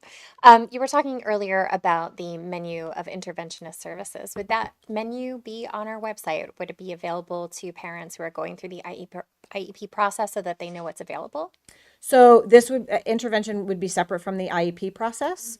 And I don't know that it would be something that would be appropriate to post on the website because these are tools and resources that are designed for educators to implement. Okay. It would, however, be appropriate when interventionists are meeting with parents and talking with parents about the work that they're doing with their students. Sure. This is the program that I picked and Sure. why. Okay, yeah. I think that It's that's an not important just part of kids the that have piece. IEPs, it's interventions like for Sure. Yeah. maybe a specific skill. Yeah. Sure. Yeah, we've had those. Right. So for going all my on kids at one point or intervention- another. Do we have enough, question, do we have enough interventionists? So it's interesting that you asked that question because I'm spending the day with them tomorrow, and I think if you ask the interventionist, they will tell you they feel overwhelmed. They feel that their caseloads are growing exponentially, but I think that speaks specifically to what I just said before about that foundational support for teachers. We need to support the classroom teachers in tier 1 interventions because in many places across the district, what's happening is teachers are looking at student data and saying, oh, Mary is struggling with this, she needs intervention, and handing Mary off to the interventionist. Yeah. When Mary's intervention needs could very well be met with a series of small group targeted instruction in the classroom with me. Right. And so I don't think the answer to do we not have enough interventionists? I don't think the answer to I that saw is the yes. numbers, I saw that's why, because it just, Yeah. it seems high. It you know, and- absolutely does. It absolutely does. However, my goal would be that the number of I don't know that we're ever going to reduce the number of students we provide intervention supports for. If we have staff and can provide those supports, we absolutely should be. So, but do you feel that the need for intervention is what's causing us not to be able to implement the curriculum the way it should be implemented? No, Okay. absolutely not. So I it's think this is expectation. something I inherited that I have to just work. Yeah. I Even wasn't I sure said because no. Consistent expectation, consistent training, This is consistent. this is an inheritance I didn't that know I if it's because we're trying to cater to some No. children. Okay, that's what I was. I think the two things are mutually exclusive. I also think, based on the NJSLA data that I shared with you at our previous meeting, I think that this increased need for identifying kids that need intervention probably predated the pandemic. Oh, 100%. And so I mean, those numbers were right, not. and so yeah. this is as much work around streamlining and supporting and getting a handle on what intervention looks like as it is with really doing a deep dive into how we need to teach our curriculum with fidelity and make curriculum revisions as we find them. Okay. In terms of the training, you were talking about how the challenges involved with getting the necessary PD to get everybody sort of on board with where you want them to be. But like, assuming that that's going to be probably the case going forward, to be in an ideal situation where we feel like we're in a really good place, what does that time frame look like? 5 years. Okay. Oh, good. I'll still be here as a parent. I think it might be appropriate. too. I think it might be appropriate to share also that while we had a glance in the embargoed ESSA accountability profiles, I think it's important to also look at, while we all know from Becky sharing the NJSLA data that Yeah, it's not as grim, right? student I feel like achievement I've painted a is- very grim yeah. picture. It's, well, no, it's a realistic picture. Student achievement is a concern. Student growth and progress, we met or exceeded targets in almost every subgroup across every school. So the NJSLA doesn't show you that. So that grim picture was appropriate, right? There is an issue, but we're also seeing our students growing from where they have been, which from in year to time year, from year to will year. then Yes. naturally the achievement issue will also be resolved Right. if that continues. Michael has- Yeah, I had a question related to that, and I know it's delicate, but wouldn't this show trends that certain teachers might be sending more kids to interventionists? Wouldn't it show a weakness amongst a staff member maybe that they're not really, or is that just, do we see trends like that, or is it I'm evenly looking, distributed? I am looking for those things. Yeah. I mean, our data shows trends, like I can look at it very globally and then very granularly. I can see trends from a district perspective. I can look at trends across schools, across grade levels, and across classrooms. Yeah. Yeah. And so therein lies where we're identifying needs for training and support. Yep. Now, the numbers you showed us, is Those- that tier 3 only? Those are tier 2, some tier 2 and tier 3. Tier 2 and 2 and 3, yes. Okay. Yep. I don't mean to be the Debbie Downer, but just a reminder, this is the second year of having additional interventionists. So while we are scheduled, those positions are dropping off at the end of this year. So right now we have an additional interventionist in each of our schools. Right. Except our Title I. Except our Right, Title I. I schools. However, one of the schools, Only has two. one of the, right, because they have the lowest enrollment of regular ed students, that person resigned and we didn't backfill the position because their numbers didn't warrant it. Right. Because they have their other population in the schools. Correct. Right. Correct. But I think it's important to note, like Becky said, if our curriculum is being implemented with fidelity, then we should see, there should be a correlation to To a decrease in A decrease tier two, referrals to tier 2 intervention. and 3 interventions. Listen, here's the other thing. I may tell you, I may come back to you and say, our curriculum has now been implemented with fidelity, and there are pieces of it I'm not recommending we move forward with, and we need to move away from that. That may very well be the case, but I don't feel like I have enough data right now to tell you that one way or the other. And so without doing without providing the training to the teachers and implementing the curriculum with full fidelity, I can't say to you it's working or it You isn't. need a starting point that doesn't move. Yeah, thank you. Yeah. Yeah.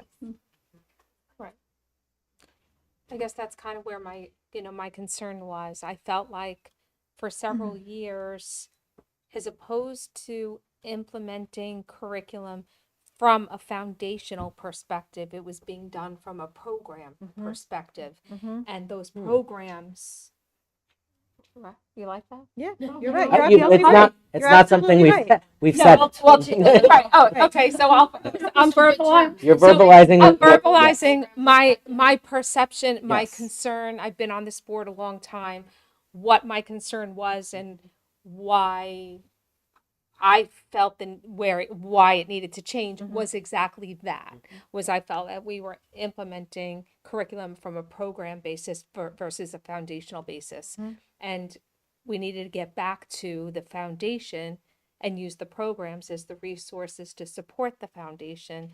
And we were doing that different also in every building, so we didn't even know what programs really Correct. were working. Correct. And I get that Which- this is a monumental undertaking and it isn't going to happen in 1 year. And Right. I Well, Or and, two. and understand that. I mean, just Right. like Or three. I'm currently, but I'm right. hoping for 3. Just could be. lie to me. I It can't. very well could be It could very three. well be. However, remember We'll be better I'm informed. doing my job and the job of the data assessment and intervention supervisor right now because she's home with her beautiful little baby. So I'm hopeful by mid-year, I will be able to Right. shed some more light on some of these questions for all of you. Beautiful. Yeah, Okay. Thank you. for making great. Yes, I'm working on it. Thank you. yes, thank you very much. Listen, I have I'm sure the staff appreciate kindergartner it. starting in That 2 was a years if you lot. wanna follow her around and just use her as your Okay. guinea pig. So that was literacy. Who would you wish that on? Excuse me. Cursive. She can handle it. She can handle it. That's Yes, you. Well, I saw what Rebecca handed out, and it looks like it's coming back into the school system. So Um, I don't know the answer to we that. don't know yet. I don't know but the answer to that. What I will They're tell you discussing is it. they're discussing it at a legislative level. I will tell you that that cursive writing was removed from the Common Core standards in 2010. So more than 10 years ago, it was no longer a standard. It is not in the New Jersey Student Learning Standards. So as such, it is not in our curriculum. We are not required to teach it. The state, a legislator in the state of New Jersey back in 2019 proposed legislation to require school districts to do it. It is still sitting in committee in Trenton, so since 2019. So I don't know the speed with which things go from the idea of a legislator to an actual requirement, but we are not currently required to do it. It's not based, because it's not in the standards. Is it something you But would, just because it's not in the standards, is it something we could that build in? we should be doing? If our goal is to prepare our students for their future, do we have our finger on the pulse well enough to say that in their future, right now, they don't need it?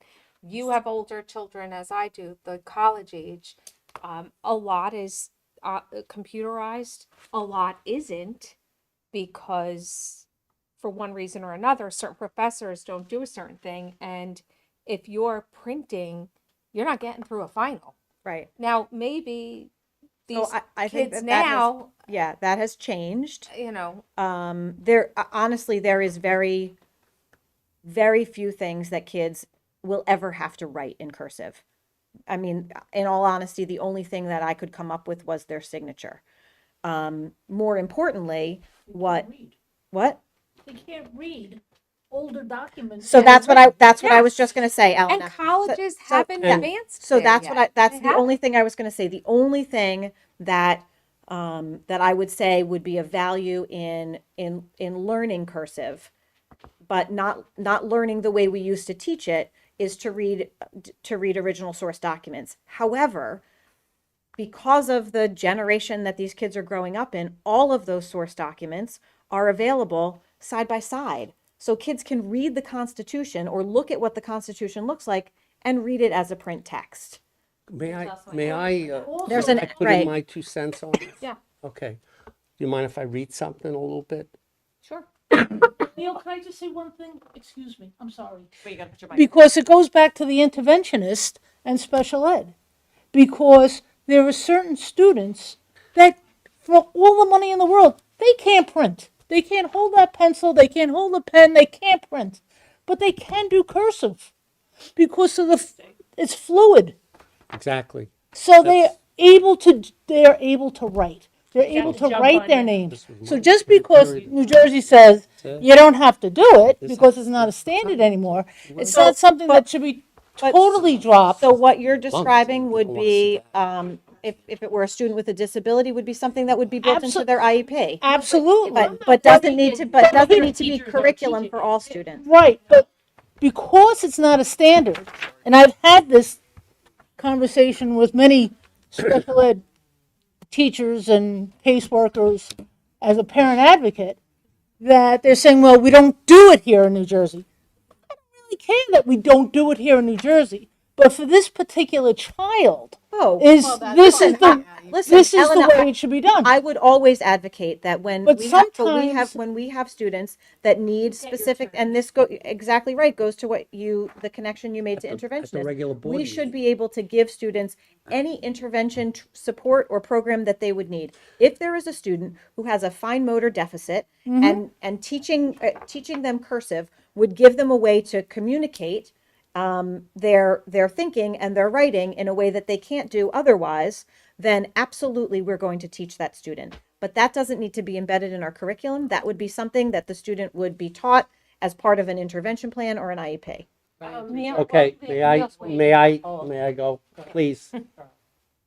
I like to give a little story here so you'll understand why it's important to me. Reading, writing, and arithmetic, as the saying goes, the 3 R's were the 3 basic skills taught in school so that once you graduated in high school, you would be able to read, write, and do basic math. It helped round out the person's education.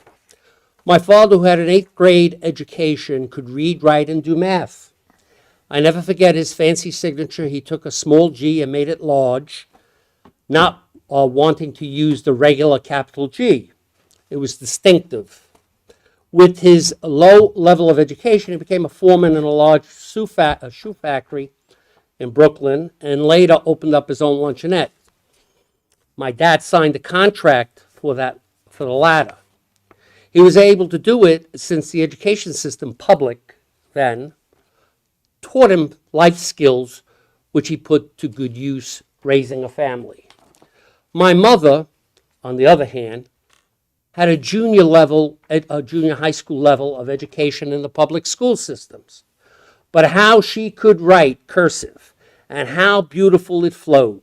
She really must have paid attention to the exact way to write each letter. All her life she signed her name on important documents. In her 80s, she decided to leave me, my sister, and my daughter an Italian recipe book, all written in her beautiful handwriting. Besides enjoying her food from the book, I delight in reading her beautiful cursive. In my opinion, an X is not a signature, nor is a computer acknowledgement sufficient, even though the law says it's okay. According to Virginia Berninger, a researcher professor at the University of Washington, pictures of brain activity have illustrated that sequential finger movements used in handwriting activated massive regions of the brain involving thinking, language, and working memory. Handwriting differs from typing because it requires executing sequential finger strokes to form a letter, whereas keyboarding only involves touching a key. Some other reasons, and I'm not an expert in this, but your child may become a better speller. Your child will likely be able to form words more easily. Your child could become a better writer overall. Your child develops motor skills. It reinforces learning. So I'm just saying that's my view. So I think we've heard several opinions, enough that I think we should go back as an administrative group. We have meetings every Tuesday. We're not meeting next Tuesday, so we'll need some time to have a conversation and subsequently discuss with the larger group the perspectives of the board relative to cursive writing. And I just wanted to add one thing. Chime in. To me, at a bare minimum, and again, regardless of what the state is teaching, I think from kindergarten all the way until a child leaves the 8th grade, we could implement at least showing the children what cursive letters are and having them sign their name so that when they go to high school, they can sign their name. I find it appalling and We'll discuss embarrassing that high school kids today, and it's many of them, pretty soon we're going to be taking a hoof and going like this. I mean, really? You need to be able to write your name and you need to be able to sign your name. Right. And that could be something that we practice. It doesn't have to be like such a time consuming curriculum item. Like, Yeah. They're doing No, it. no, no. You're doing it in a lot of your classrooms, Well, and that's- that's an inequity. I'm I sorry. know a lot Well, of that's kids that why- can't sign their Right. name. It is. That's From why a developmental perspective, it would not be appropriate at the K1 and 2 level because we're teaching them Or to whenever it letter would be identification. Like they're learning how to print the letters of the alphabet as they're learning the letter names and the haven't letter gotten sounds here at the yet. primary grades. No. When they start But I doing will say that some teachers in the district, because my kids have had them, either they've had an interest or whatever. have Right, well, Again, that's what so, Jen but, was right, saying. so like, She that's finds the perfect there's an example, inequity. that's a perfect example of how I need to get a handle on curriculum because, like, Plus, it's something they This like is- to do. The kids like it. some do. For kids that it's hard for, it's torturous. Maybe. I remember. For my kid, it was horrible. We had to learn cursive. It was like a really big deal because she got the pen with the cursive. like I said, I think we need to. We heard. And Yeah. we had- Do We- invisible, yes. I think we've heard the directive that Ink. we need to go back and discuss as a Yeah. team. And I guess Your find concern. the inequities because some are learning it, I mean, some aren't. we- But that's Yes. Becky's on. We've Yeah. known that. You just can't go to a bank one day and they're like, sign your Right. name, and you stare at it. I don't know how. Is that acceptable? Like, Or you know I mean, what? I know some Or of those that banks is are Change it trying to There's too. so much Now it's research. electronic It's all- documents, it's all- right? right. You sign. Oh Right. no, Right. I was Yeah. in that bank today.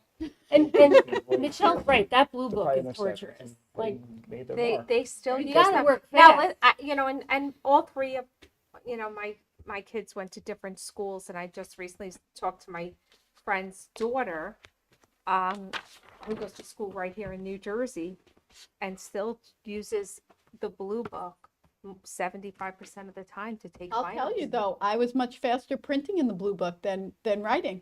Yeah, Like my printing But I is just much think- faster. Essay- like, wow. essay, we went without a handwriting program with print for 9 years in this district. It was just Danielian. Yeah, Yeah. It was the way, not the program. right. It was. And So- having so taught we are having gonna taught the revisit it, grades where right? we yes, I will Well, tell you yeah. having taught the grades where cursive was introduced and reinforced. My message to and again we'll go back. My message to my students was I'm teaching it to you. Choose your best handwriting. Choose what is best for you. Third. We used to teach it at Typically third, fourth. third, Yeah, that and was fourth. 10 times. Second, Yeah. third. We probably need a little Okay. downtime anyway. Third grade. Okay. So we should teach you Mike, art. writing You think a skills, you're beautiful up. thing. That's how Beckett learned. oh gosh. All right, so I brought this up, and Can't see. I don't know if we addressed this already in a previous board meeting, but I left it on there. Becky we did don't- we don't have to Becky spend did all the include time. hoping to address it. I didn't know what your question was, but included in this folder, I made a list for you of all of the pieces of writing that kids do, grades K through 8. Okay, I'll keep it brief, but Okay. again, it's based on my own experiences, obviously with my own kids and some of their friends. Ultimately, and I know college may not be the path for everyone, taking an SAT may not be the path for everyone. I get that. But I will say from my perspective, children don't know grammar, they don't know punctuation, they don't know how to write. They get into college and they have to write these huge essays. They have no idea what they're doing. And I know that those habits start earlier. I can say that my oldest did a lot more writing when she was going through Erickson than my last one. I don't know if that had changed dramatically. It probably did in those 10 or 12 years. I remember my oldest always had a writing book and they did do a lot more writing. So And- it's interesting that you say that because one of the things about our curriculum is that all of our students in grades 3 through 5 should have a writer's notebook that they're writing in every day. And by you telling me that that didn't happen, that's telling me that my curriculum isn't being implemented with fidelity, Wow. I right? spent the whole Right? weekend making a writer's notebook this year, so I can tell you we're doing it in 3rd grade. Right. So They're so I they're just- doing it in I every think- grade. It's the right, I- consistency Well, of we the all have delivery. infidelity stories. You know what? Always Let's be clear. Everyone it decorates a writer's That notebook. is true. What I decorated how a they notebook write as a in the child. book Correct. changes from building to building. So, Teacher to Exactly. so teacher. two things, Mike. Right? One Teacher of to the things teacher, that we from are teacher to working on teacher. from a curriculum perspective is the concern around grammar, syntax, language usage, those kinds of things. I don't know if you recall, we did decide to implement this year for the first time since 2016, the MAP language usage assessment. Students took a separate language assessment, which includes things like spelling and grammar and language usage, syntax, that kind of thing. That's why there was no correlation to last year's scores. Correct. Okay, I didn't know if it was the 2nd to 3rd grade. Okay, Nope. so that's brand new. Brand new, first time, we gave it back in year we- 2016 And then never again. and then never again. Okay. So You that should will be a baseline, a benchmark for us to measure kids in those areas and identify areas of need in terms of instruction and also need in terms of like if we're seeing patterns in that data where we need to fill in curriculum wise. The other thing that we're doing is from last year before even giving this assessment, knowing that those gaps in the curriculum existed, we the board approved back at our August meeting a revision to the 4th and 5th grade curriculum units called companion guides So we are writing companion guides. We started with 4th and 5th grade. We're going to do middle school this year and then move down into 3rd grade. But it's ostensibly a support to go along with our writing curriculum. So these are the units of study we're doing in writing, and these are the language, grammar kinds of skills that can be taught in conjunction, and lessons that tell teachers how to teach these skills in conjunction with their writing units. Are they like actually writing in print or are they typing? No, they, No, Depends. they should be writing in their writers' notebooks. yeah, they would. Yes. In That's all print. Yes. Okay. Yes. Yeah.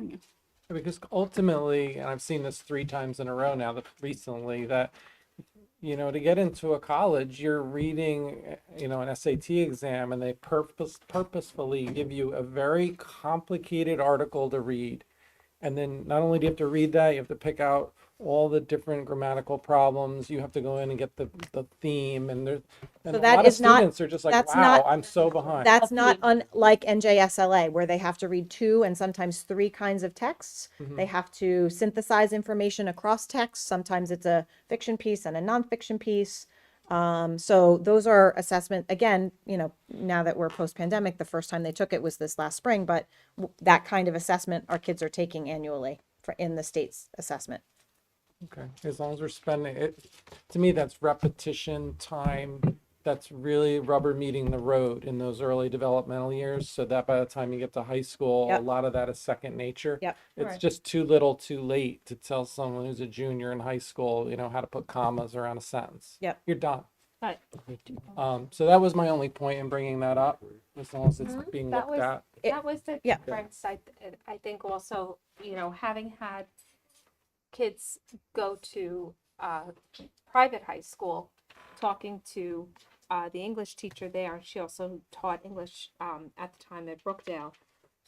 She said her toughest job was freshmen because they come from both the public and the private schools.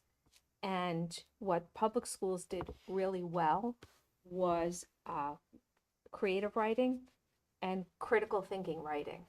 And the Catholic schools did the very traditional grammar, structure. They did that really, really well. So was trying to blend the 2 population of students into one Right. ELA class and play to each makes sense. other's So our, strengths and right. weaknesses, which were markedly different. Yeah, I And imagine. shouldn't have been if you're technically all following state standards. Right. But that's where the state standard is a standard. Right. Curriculum is specific to, each entity. Right. Our Going units back of study to- are so very. Our units of study are rigorous. Oh, they're very rigorous, not- and these companion guides are designed specifically to address those missing pieces that you're talking about. Because I know that this was a conversation back in the springtime and work that we did. We did it over the summer. They're in place for 4th and 5th grade for this year. Going back to what Mike was saying, if you ever been in business and 2 employees have an altercation of some sort, and you say to them, please write down what happened. And as a manager, you get the thing back, and you wonder what language it is in. You can't read it. They don't know how to write. So without teaching cursive and all these other things, the kids graduate and they don't know what they're doing. Maybe they'll be doctors. Yeah. Right. Or That's they, right, they're lowering the standards. right. Or they could just You're send right. an email. I have a question, and only because this is a fan favorite of mine. So, have we thought with all the different changes and things that we're doing, you know how much I love parent trainings? Have we thought about doing something like, as a parent who sweats when 3rd grade homework comes home from school? Things are a lot different than when we Right. were younger, and even, I sweat when it comes home, I get nervous. No, I do too. So. I've always, and again, because maybe it's my special ed parent background, but parent trainings to explain how, I know there's the resources that come home, you can go online to Bridges. Okay, I've tried that, I'll be honest. Some of that's confusing for people. Like, have we thought about maybe doing parent trainings from the curriculum department I perspective? think that's absolutely something we could do, and I think it also is in line with our strategic plan around increasing parent engagement. I don't know that we have any planned for this year, but I think that that's certainly something that we can look into moving forward. Things are so much different. Yeah, we sure. We also during COVID when we were helping our kids with their work, and some of us, sorry, it was rough. Middle school math, man. I sweated third grade math. I mean, because like I said before, math is words now. Math isn't numbers. Right. And for a lot of people, it's you're not finding the answer. You're explaining how you're finding an answer that you're not finding. Right. And I just think that maybe explaining to parents, how to use the different resources and the objectives would be helpful because, I like to be a hands-on parent as much as, my children let me. But I think it would help also from the parent engagement, but also maybe, with the long-term plans and the numbers and, Yeah. see how that. And there's so many resources. Yeah. Sometimes I think as a parent that It's can be overwhelming. very overwhelming because you Overwhelming. don't know Yep. where to go for what Absolutely. particularly. So Absolutely. that would be super helpful. Yeah, we can totally look at that. Okay. Yep. No, we could skip that, but we can move on to the other stuff. We still have to do board norms. Or do you want to go into the regular meeting and get back into the retreat? Yeah. Okay, that's what we're, Can we take a break to go to the bathroom? yes, we can do that. Okay. Yes. We're gonna take a I'm gonna 2-minute knock over a recess few and then people. resume our meeting.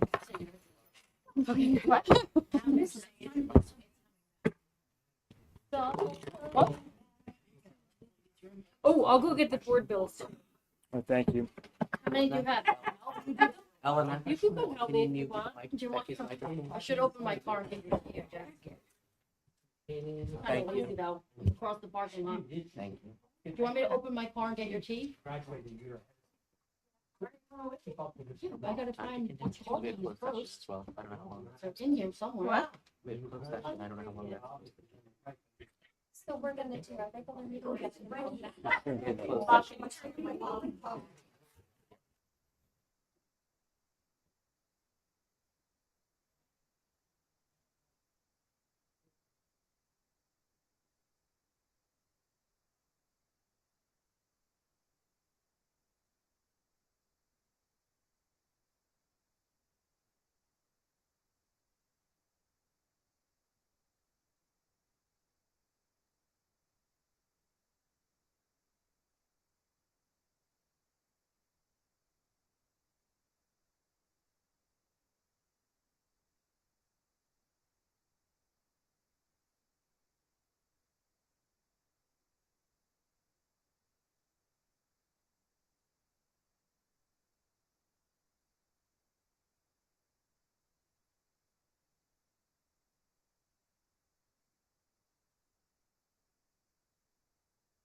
and go to sugar detox school tomorrow.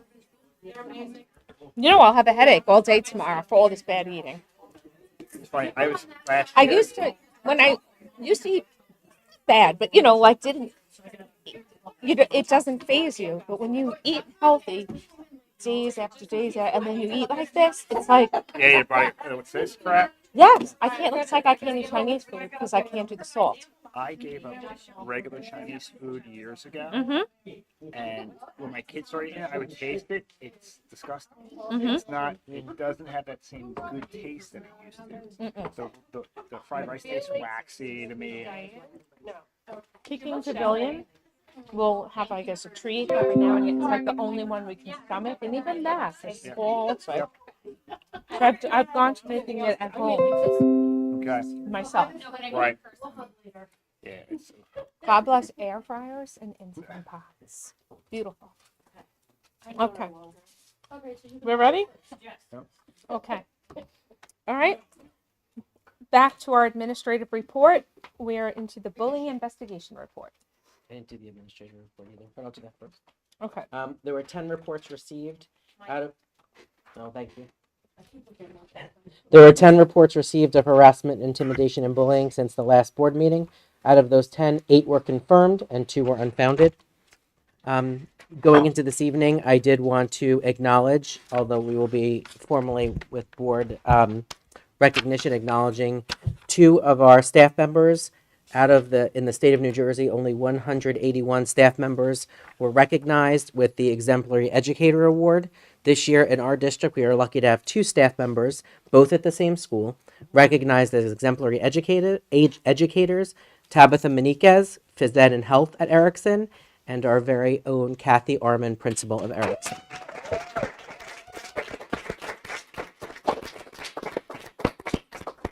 And again, that is out of us, our whole state. Only 181 educators are recognized in this year with that honor. So congratulations to both of them. Well deserved. Congratulations. I did want to share with the board, as I did when I was invited to be a member of the MOASC Board of Directors, your support. I was invited also now to be a member of the YMCA Advisory Board for the branch on East Freehold Road. If anybody has any concerns regarding me serving in that role before I accept, please contact me, and I will Do we get hear anything the free? concerns. No, it actually costs me money. Part of it is, which I'm struggling with, is there is a financial. I have to make a donation personally and raise money. I'm sorry I brought it up. So, yes. But I did. Catholic school. But I will tell you what is leaning me towards accepting. I was invited. I didn't seek it out. Being a resident and also in this position, is that those donations are used exclusively for scholarships for students who can't afford aftercare or programs at the Y. So that pushes me a little bit, right? Pushes me a little bit more to be okay with that part of it. I'm good with that. And that is, we also have on November 29th, we have the roundtable, community roundtable, for parents to understand the revised legislation for harassment, intimidation, and bullying, and Mallory's Law.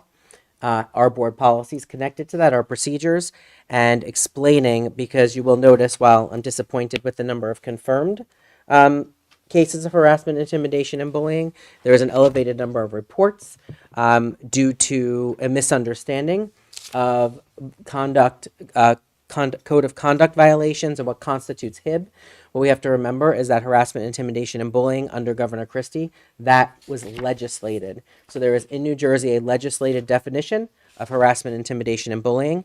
And all of us, based on our childhood or schema, have an idea, our own opinions of what bullying is. In the state of New Jersey, it is a legislated definition, and each case has to meet the definition in order to be confirmed. We do have overuse of parents using their schema, just not knowing it, and it's no fault of their own, of what this legislative definition is and reporting it. And we have determined that we're not putting ourselves in a predicament. And as soon as the word is used, we investigate. We also need to point out that on this agenda, there were some targeted lessons about harassment, intimidation, and bullying at Eisenhower and soon to be at Barkalow. And usually when you bring light and train students, there you'll see a spike also in the number of reports that come in. So we are still we're recognizing that increase in number, and we do know that that increase is there for a number of reasons, but we are also looking at training opportunities for training opportunities for some of us who would then turnkey, if appropriate, strategies that could alleviate or help reduce the number of bullying that's coming in.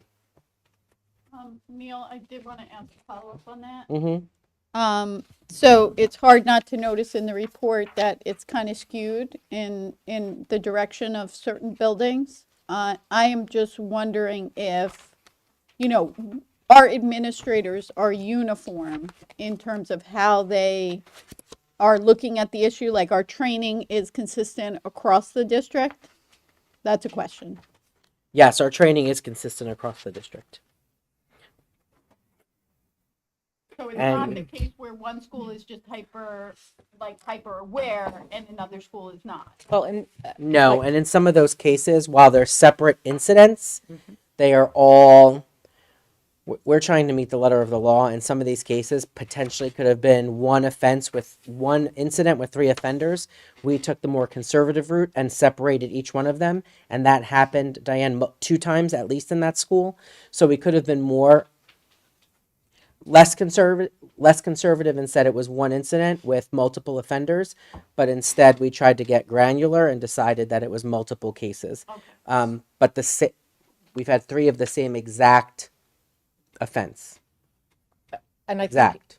to repeat, the administrators at Eisenhower have already spent a week in classrooms boosting with the kids very specifically, right? Because it's not about intent anymore. It's about perception. So you may not have intended to say anything hurtful, and you may not have intended to bully someone, but you did, right? It's about perception and how it's received. And that's a very hard thing for adults to understand, never mind kids, right? So when you spend a whole week boosting that message, we see a spike. We did see a spike.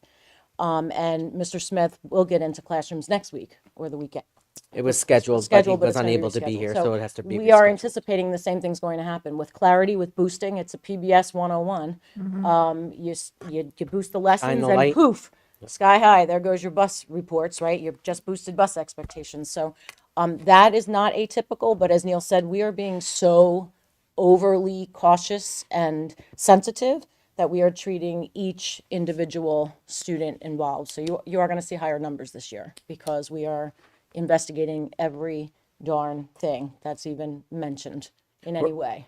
We're also giving autonomy for some new strategies to be tried in dealing with some of the situations that have proven qualitative feedback has been that it's been very effective and eye-opening, and the training that that 3 of us will be attending is the beginnings of restorative practices for educators to see how that aligns with our philosophies and how that would work here. And if it does, then we'll go on to go through a train the trainer model and turnkey training across the district, along with all the curriculum stuff that we have to train also. So it'll take some time.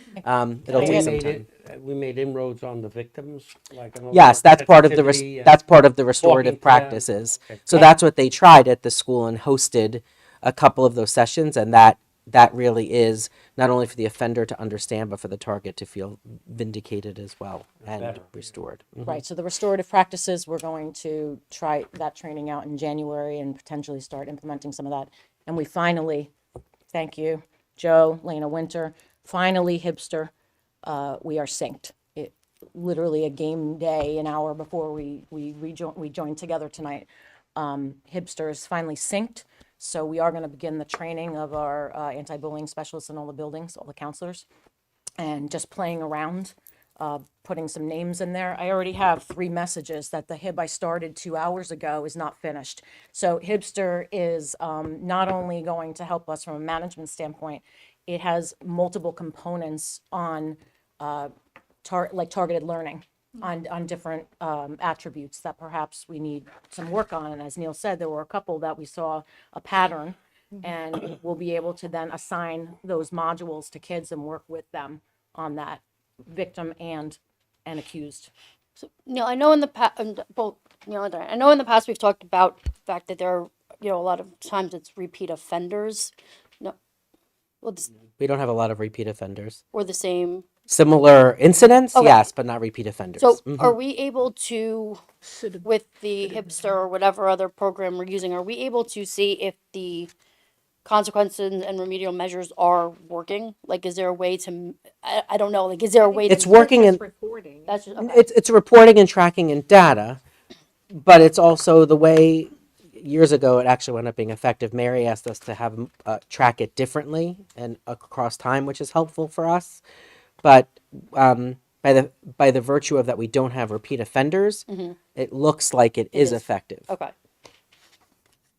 But still, even it looks like it's effective, but still, we still have to deal with the pervasive issue that is the root of At the your different at types your of level bullying. between Diane and yourself, Mhm. roughly, how much of your day is consumed by these disciplinary issues? Like, how much time is really spent on this at your level and her level? It's I'd like to- it's I'd like to know. significant because we foster a collaborative environment, and we would rather administrators or counselors ask the opinion before making the final decision and seeing if we agree. So a lot of times, because it's legislated, and a lot of times it's questionable. Does this fit into it? Does it not? We gave some feedback to our administrators regarding what we expect with bringing in remedial measures and determining consequences at some points. The amount of time that we talk about bullying and other types of discipline is daily. Is it 20. taking like 20-30% of your day? I would be able to accept 20. Just to get an idea. That's hot. That's a lot. It's a lot of, because while we're all trained and we've done this for so many years, and what is on my jacket? It's so situational, and there are so many factors, and sometimes it's not black and white. And we take it very seriously, because it's serious. The letters that we send are pretty serious, and it carries a lot of weight. Parents don't like getting the letters. Parents don't like hearing, that their kids are involved in any way. It's very, it's uncomfortable on many levels. So we want to make sure we exhaust the heck out of the conversation. And have the benefit of us having all worked together for so many years is we can go head to head and talk about this, and our administrators are fabulous, our counselors are fabulous. They're like, this is what, and I'm like, well, did you, and But it even gets to the point that it's interchangeable. They can call Diane or they can call me, and we get to the point where at times one of us has to go into the other to say this is borderline. Right. And I mean, we spend a great deal of time. I think it's because it's including the administrators and the counselors, dedication to the process and being advocates for children to get it right. So we spend a lot of time, and we go back and forth sometimes about disagreeing with each other. So we do. I think just because of our philosophies of being in supportive roles and being advocates for children, we want to get it right, and we'd rather just all discuss it up front. But the building principals can't alleviate much of that. I can understand certain cases rising all the way to your We don't talk about every one of them. No, and the amount of, to be truthful, if you ask the percentage of a counselor or a principal's day, it is way more than it is our day.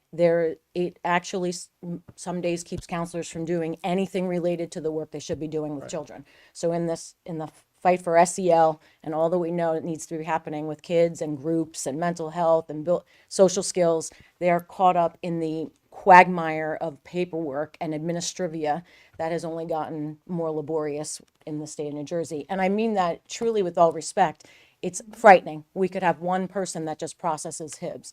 So this hipster is really designed to save time and to manage, you have multiple investigations going on at one time in different stages, and everything's on a time clock. I have one day to get this in, because then it goes on to the next step. And then I've got, it all has to be wrapped up in 10 days. Then it has to go to the board. Then you have to approve it. Then letters from Neil's office go out tomorrow. Right, The parents appeal it, before then it you goes- see it, Right. there It's could or 25 may or steps. may not have been a conversation about it, because they don't call for every scenario. Some are very clear cut. Right. But I have to review every one of that come over and affirm the findings or make recommendations and sign the letters.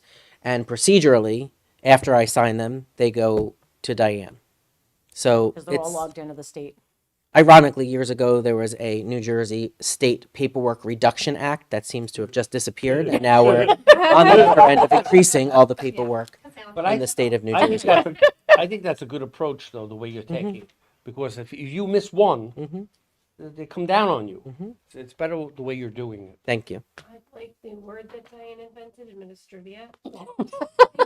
I don't know if it's a word, I might have made it up. I thought it was a word. Is it? It might be a sounded word. good. Only because you brought it up, the round table. Do you mind telling everybody our plan for it, Miss Star of the Round Table?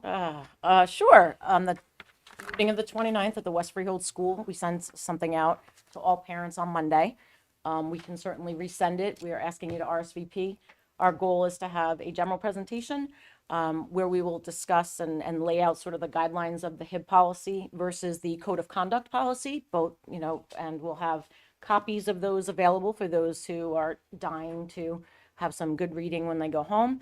And then we're going to break into small groups, and we are actually going to talk about real scenarios that happen every day in all of our schools. So the principals and the counselors, we have lots of them, not just from this year, from previous years. Obviously, there will be no names divulged or anything like that. And we're going to talk through, which is some of what Ms. Gambino and Mr. G did with the kids at Eisenhower, and Mr. Smith and Ms. Rosen will do with the Barkalow kiddos, is describe the problem, like what happened in the scenario. Do you think it meets a characteristic? If so, what characteristic? And then talk through, do you think it's just not nice and wrong, or do you think it actually and go through the steps? So we want to go through that same process with parents to talk through and have some of those conversations we're having. And I don't think we've capped it just yet, but we obviously have to keep the groups manageable. So we're scheduled to start at 6. Yep. And we look forward to having you. It's a Tuesday, 2 weeks from tonight, I believe, right?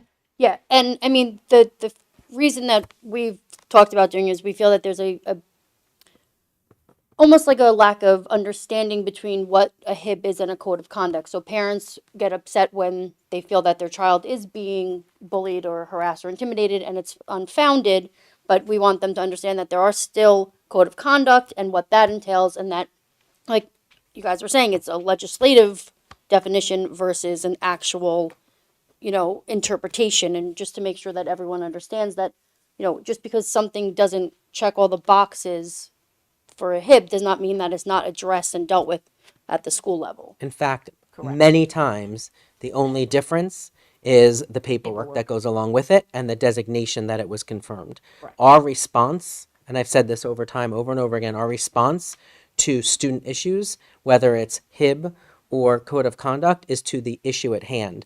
HIB adds paperwork. That's pretty much the summary of the whole night. Yeah. And we do have, I know Mr. Giratano, Ms. Winter have offered to be there that night. It's obviously open to all staff, all parents, all board members, if anyone would like to come. And it's really, like I said, not so much, it'll be a small presentation, but we really want to get into conversations. So we The have 29th. Yeah, 29th? registration ends on the 25th, just so that we can get the numbers and make sure that if we need to utilize more space in the building, I can get back to Kelly with what we need set up. Okay. But we've had registrations coming in steady since Good. Monday. West Freehold. 6 o'clock. Okay.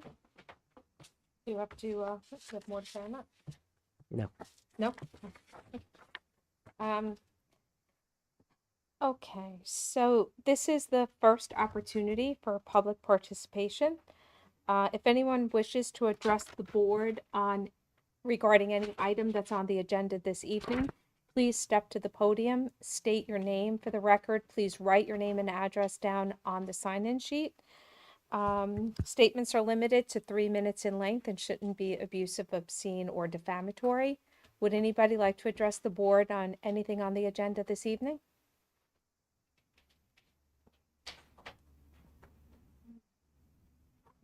Okay. No, I can't see behind the podium. Okay. Okay, we're good? Okay. Okay, since there's no public participation, we'll move on to personnel. Okay. Thank you. The Personnel Committee did not meet this evening. because we had our retreat. But I'd like to move the following items. Number 2, retirement. Judith Arnold with 18 years of service. Thank you so much. Andrea Block with 22 years of service. And my dear friend Gail Morgan with 23 years of service. Thank you so much for everything you've done for our district. Adjustment to resignation date as listed. Resignations as listed. Leaves of absence as listed. New employment. I see that Christine Cluffy is in attendance here, and we'd love to welcome her back to Freehold Township. Thank you so much for joining us. Is there anybody else who is here who is starting? No? Okay. Let's see, and then we have creation of positions as listed, salary adjustment as listed, change of assignment salary adjustment as listed, change of assignments as listed, extend long-term assignment as listed, extend temporary change of assignment as listed, long-term substitute as listed, district honoraria as listed, PTO honoraria as listed, job descriptions as listed, unpaid days as listed, certified substitutes as listed, non-certified substitutes as listed, and termination of employment as listed.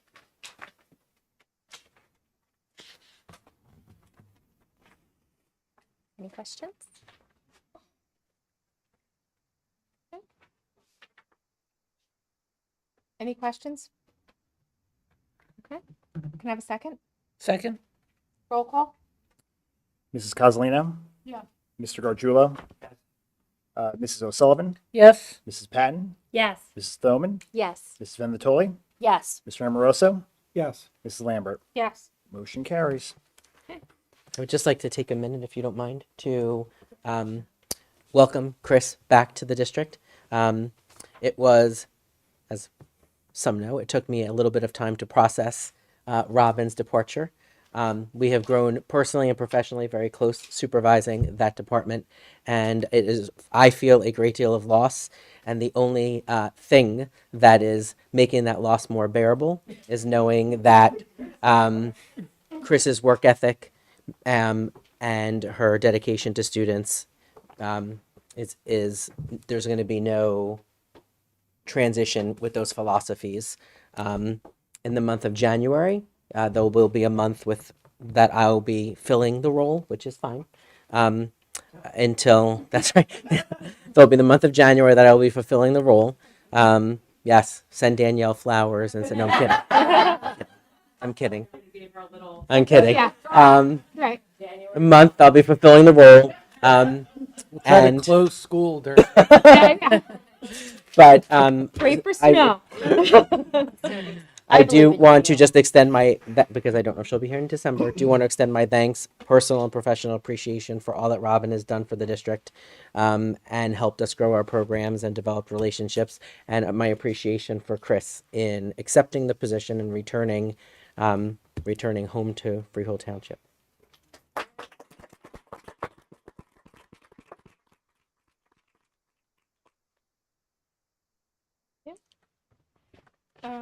Moving on to curriculum and policy. Thank you, Madam President. The Curriculum and Policy Committee did not meet this evening. I'd like to move the following items: home instruction as listed. First reading of policy 1511. Second reading of policies and regulation as listed. Item 5, school safety and security plan annual review statement of assurance. Item 6, the 2022-2023 school calendar. Item 7, student teacher practicum observation placement. And item 8, ratify student teacher placement. Any questions? I know I typically don't, but I just have two things to clarify. First, the policy that's in first reading, Board of Education website accessibility. I just want the board to know we are aware that we're not in compliance now. This is in a first reading because by the time you do approve it for second reading, we will be in compliance. Joe, Andrew, and Diane have been working diligently to work with our web host to determine the needs to be able to switch over to be in compliance with this site. So by the time you take your vote on a second reading, we will be in compliance. And what was the other? Just to point out, so those that are listening, the change to the school calendar during the retreat. If you were listening, you heard that we are struggling with professional development dates. We did add one early dismissal day in February prior to President's Day so that we can provide an additional day of professional development to staff. Can I have a second? Second? All in favor, say aye. Aye. Aye. Okay, motion carries. And finance, facilities, and transportation. Ms. O'Sullivan? Okay, we did not meet as a committee today. Certifications as listed. Number 3, the treasury report, so moved as listed. Bills and claims, Ms. Patton, thank you for doing them. It total was $1,464,505.79 as listed. Travel and related expenses as listed. Travel and related expenses update as listed. Transfers as listed. Contracted services 2022-2023 as listed. Consultant update as listed. Honorarium update as listed. Comprehensive maintenance plan as listed.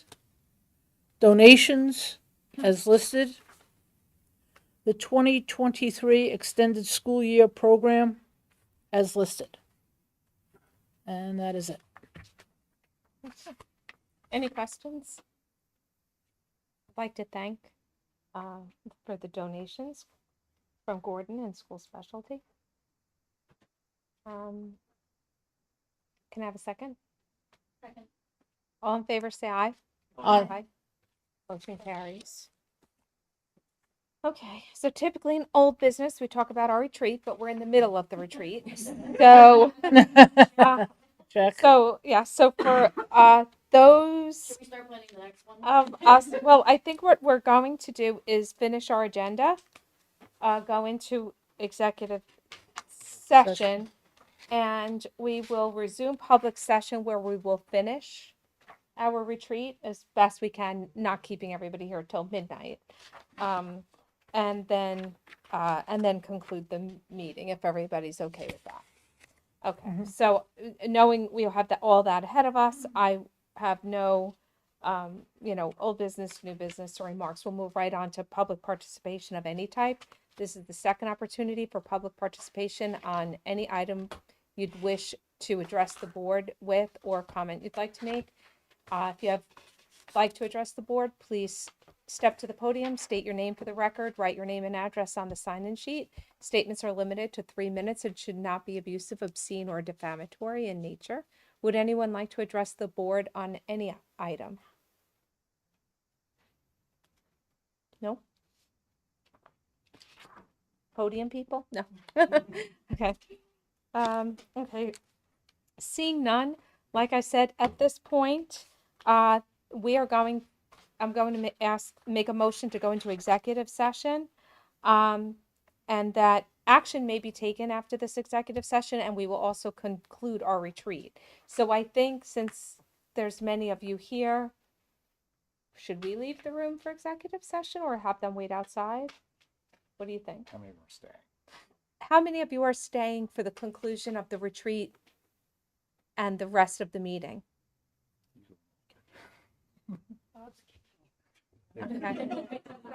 Okay. Then all right. So for those of you then that will be staying, we're going to have to ask you to wait in the hallway while we have our executive session.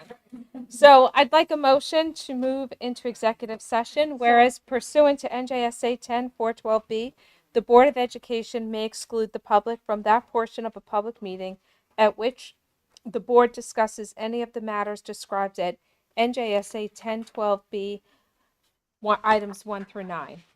Now therefore be it resolved in accordance with the Open Public Meeting Act, the Board of Education shall conduct a closed session pursuant to the personnel and legal exceptions prescribed by NJSA 10412 for the purposes of discussing pending or anticipated contract negotiations with the FTAA. It is anticipated the length of time of this executive session will be 30 minutes and action may be taken in public after the executive session. Be it further resolved that said discussion may be disclosed to the public when the reasons for discussing and acting upon it in closed session no longer exist. So we will take our executive session in here. We'll resume our public meeting in approximately half hour or less. Depends how long it takes.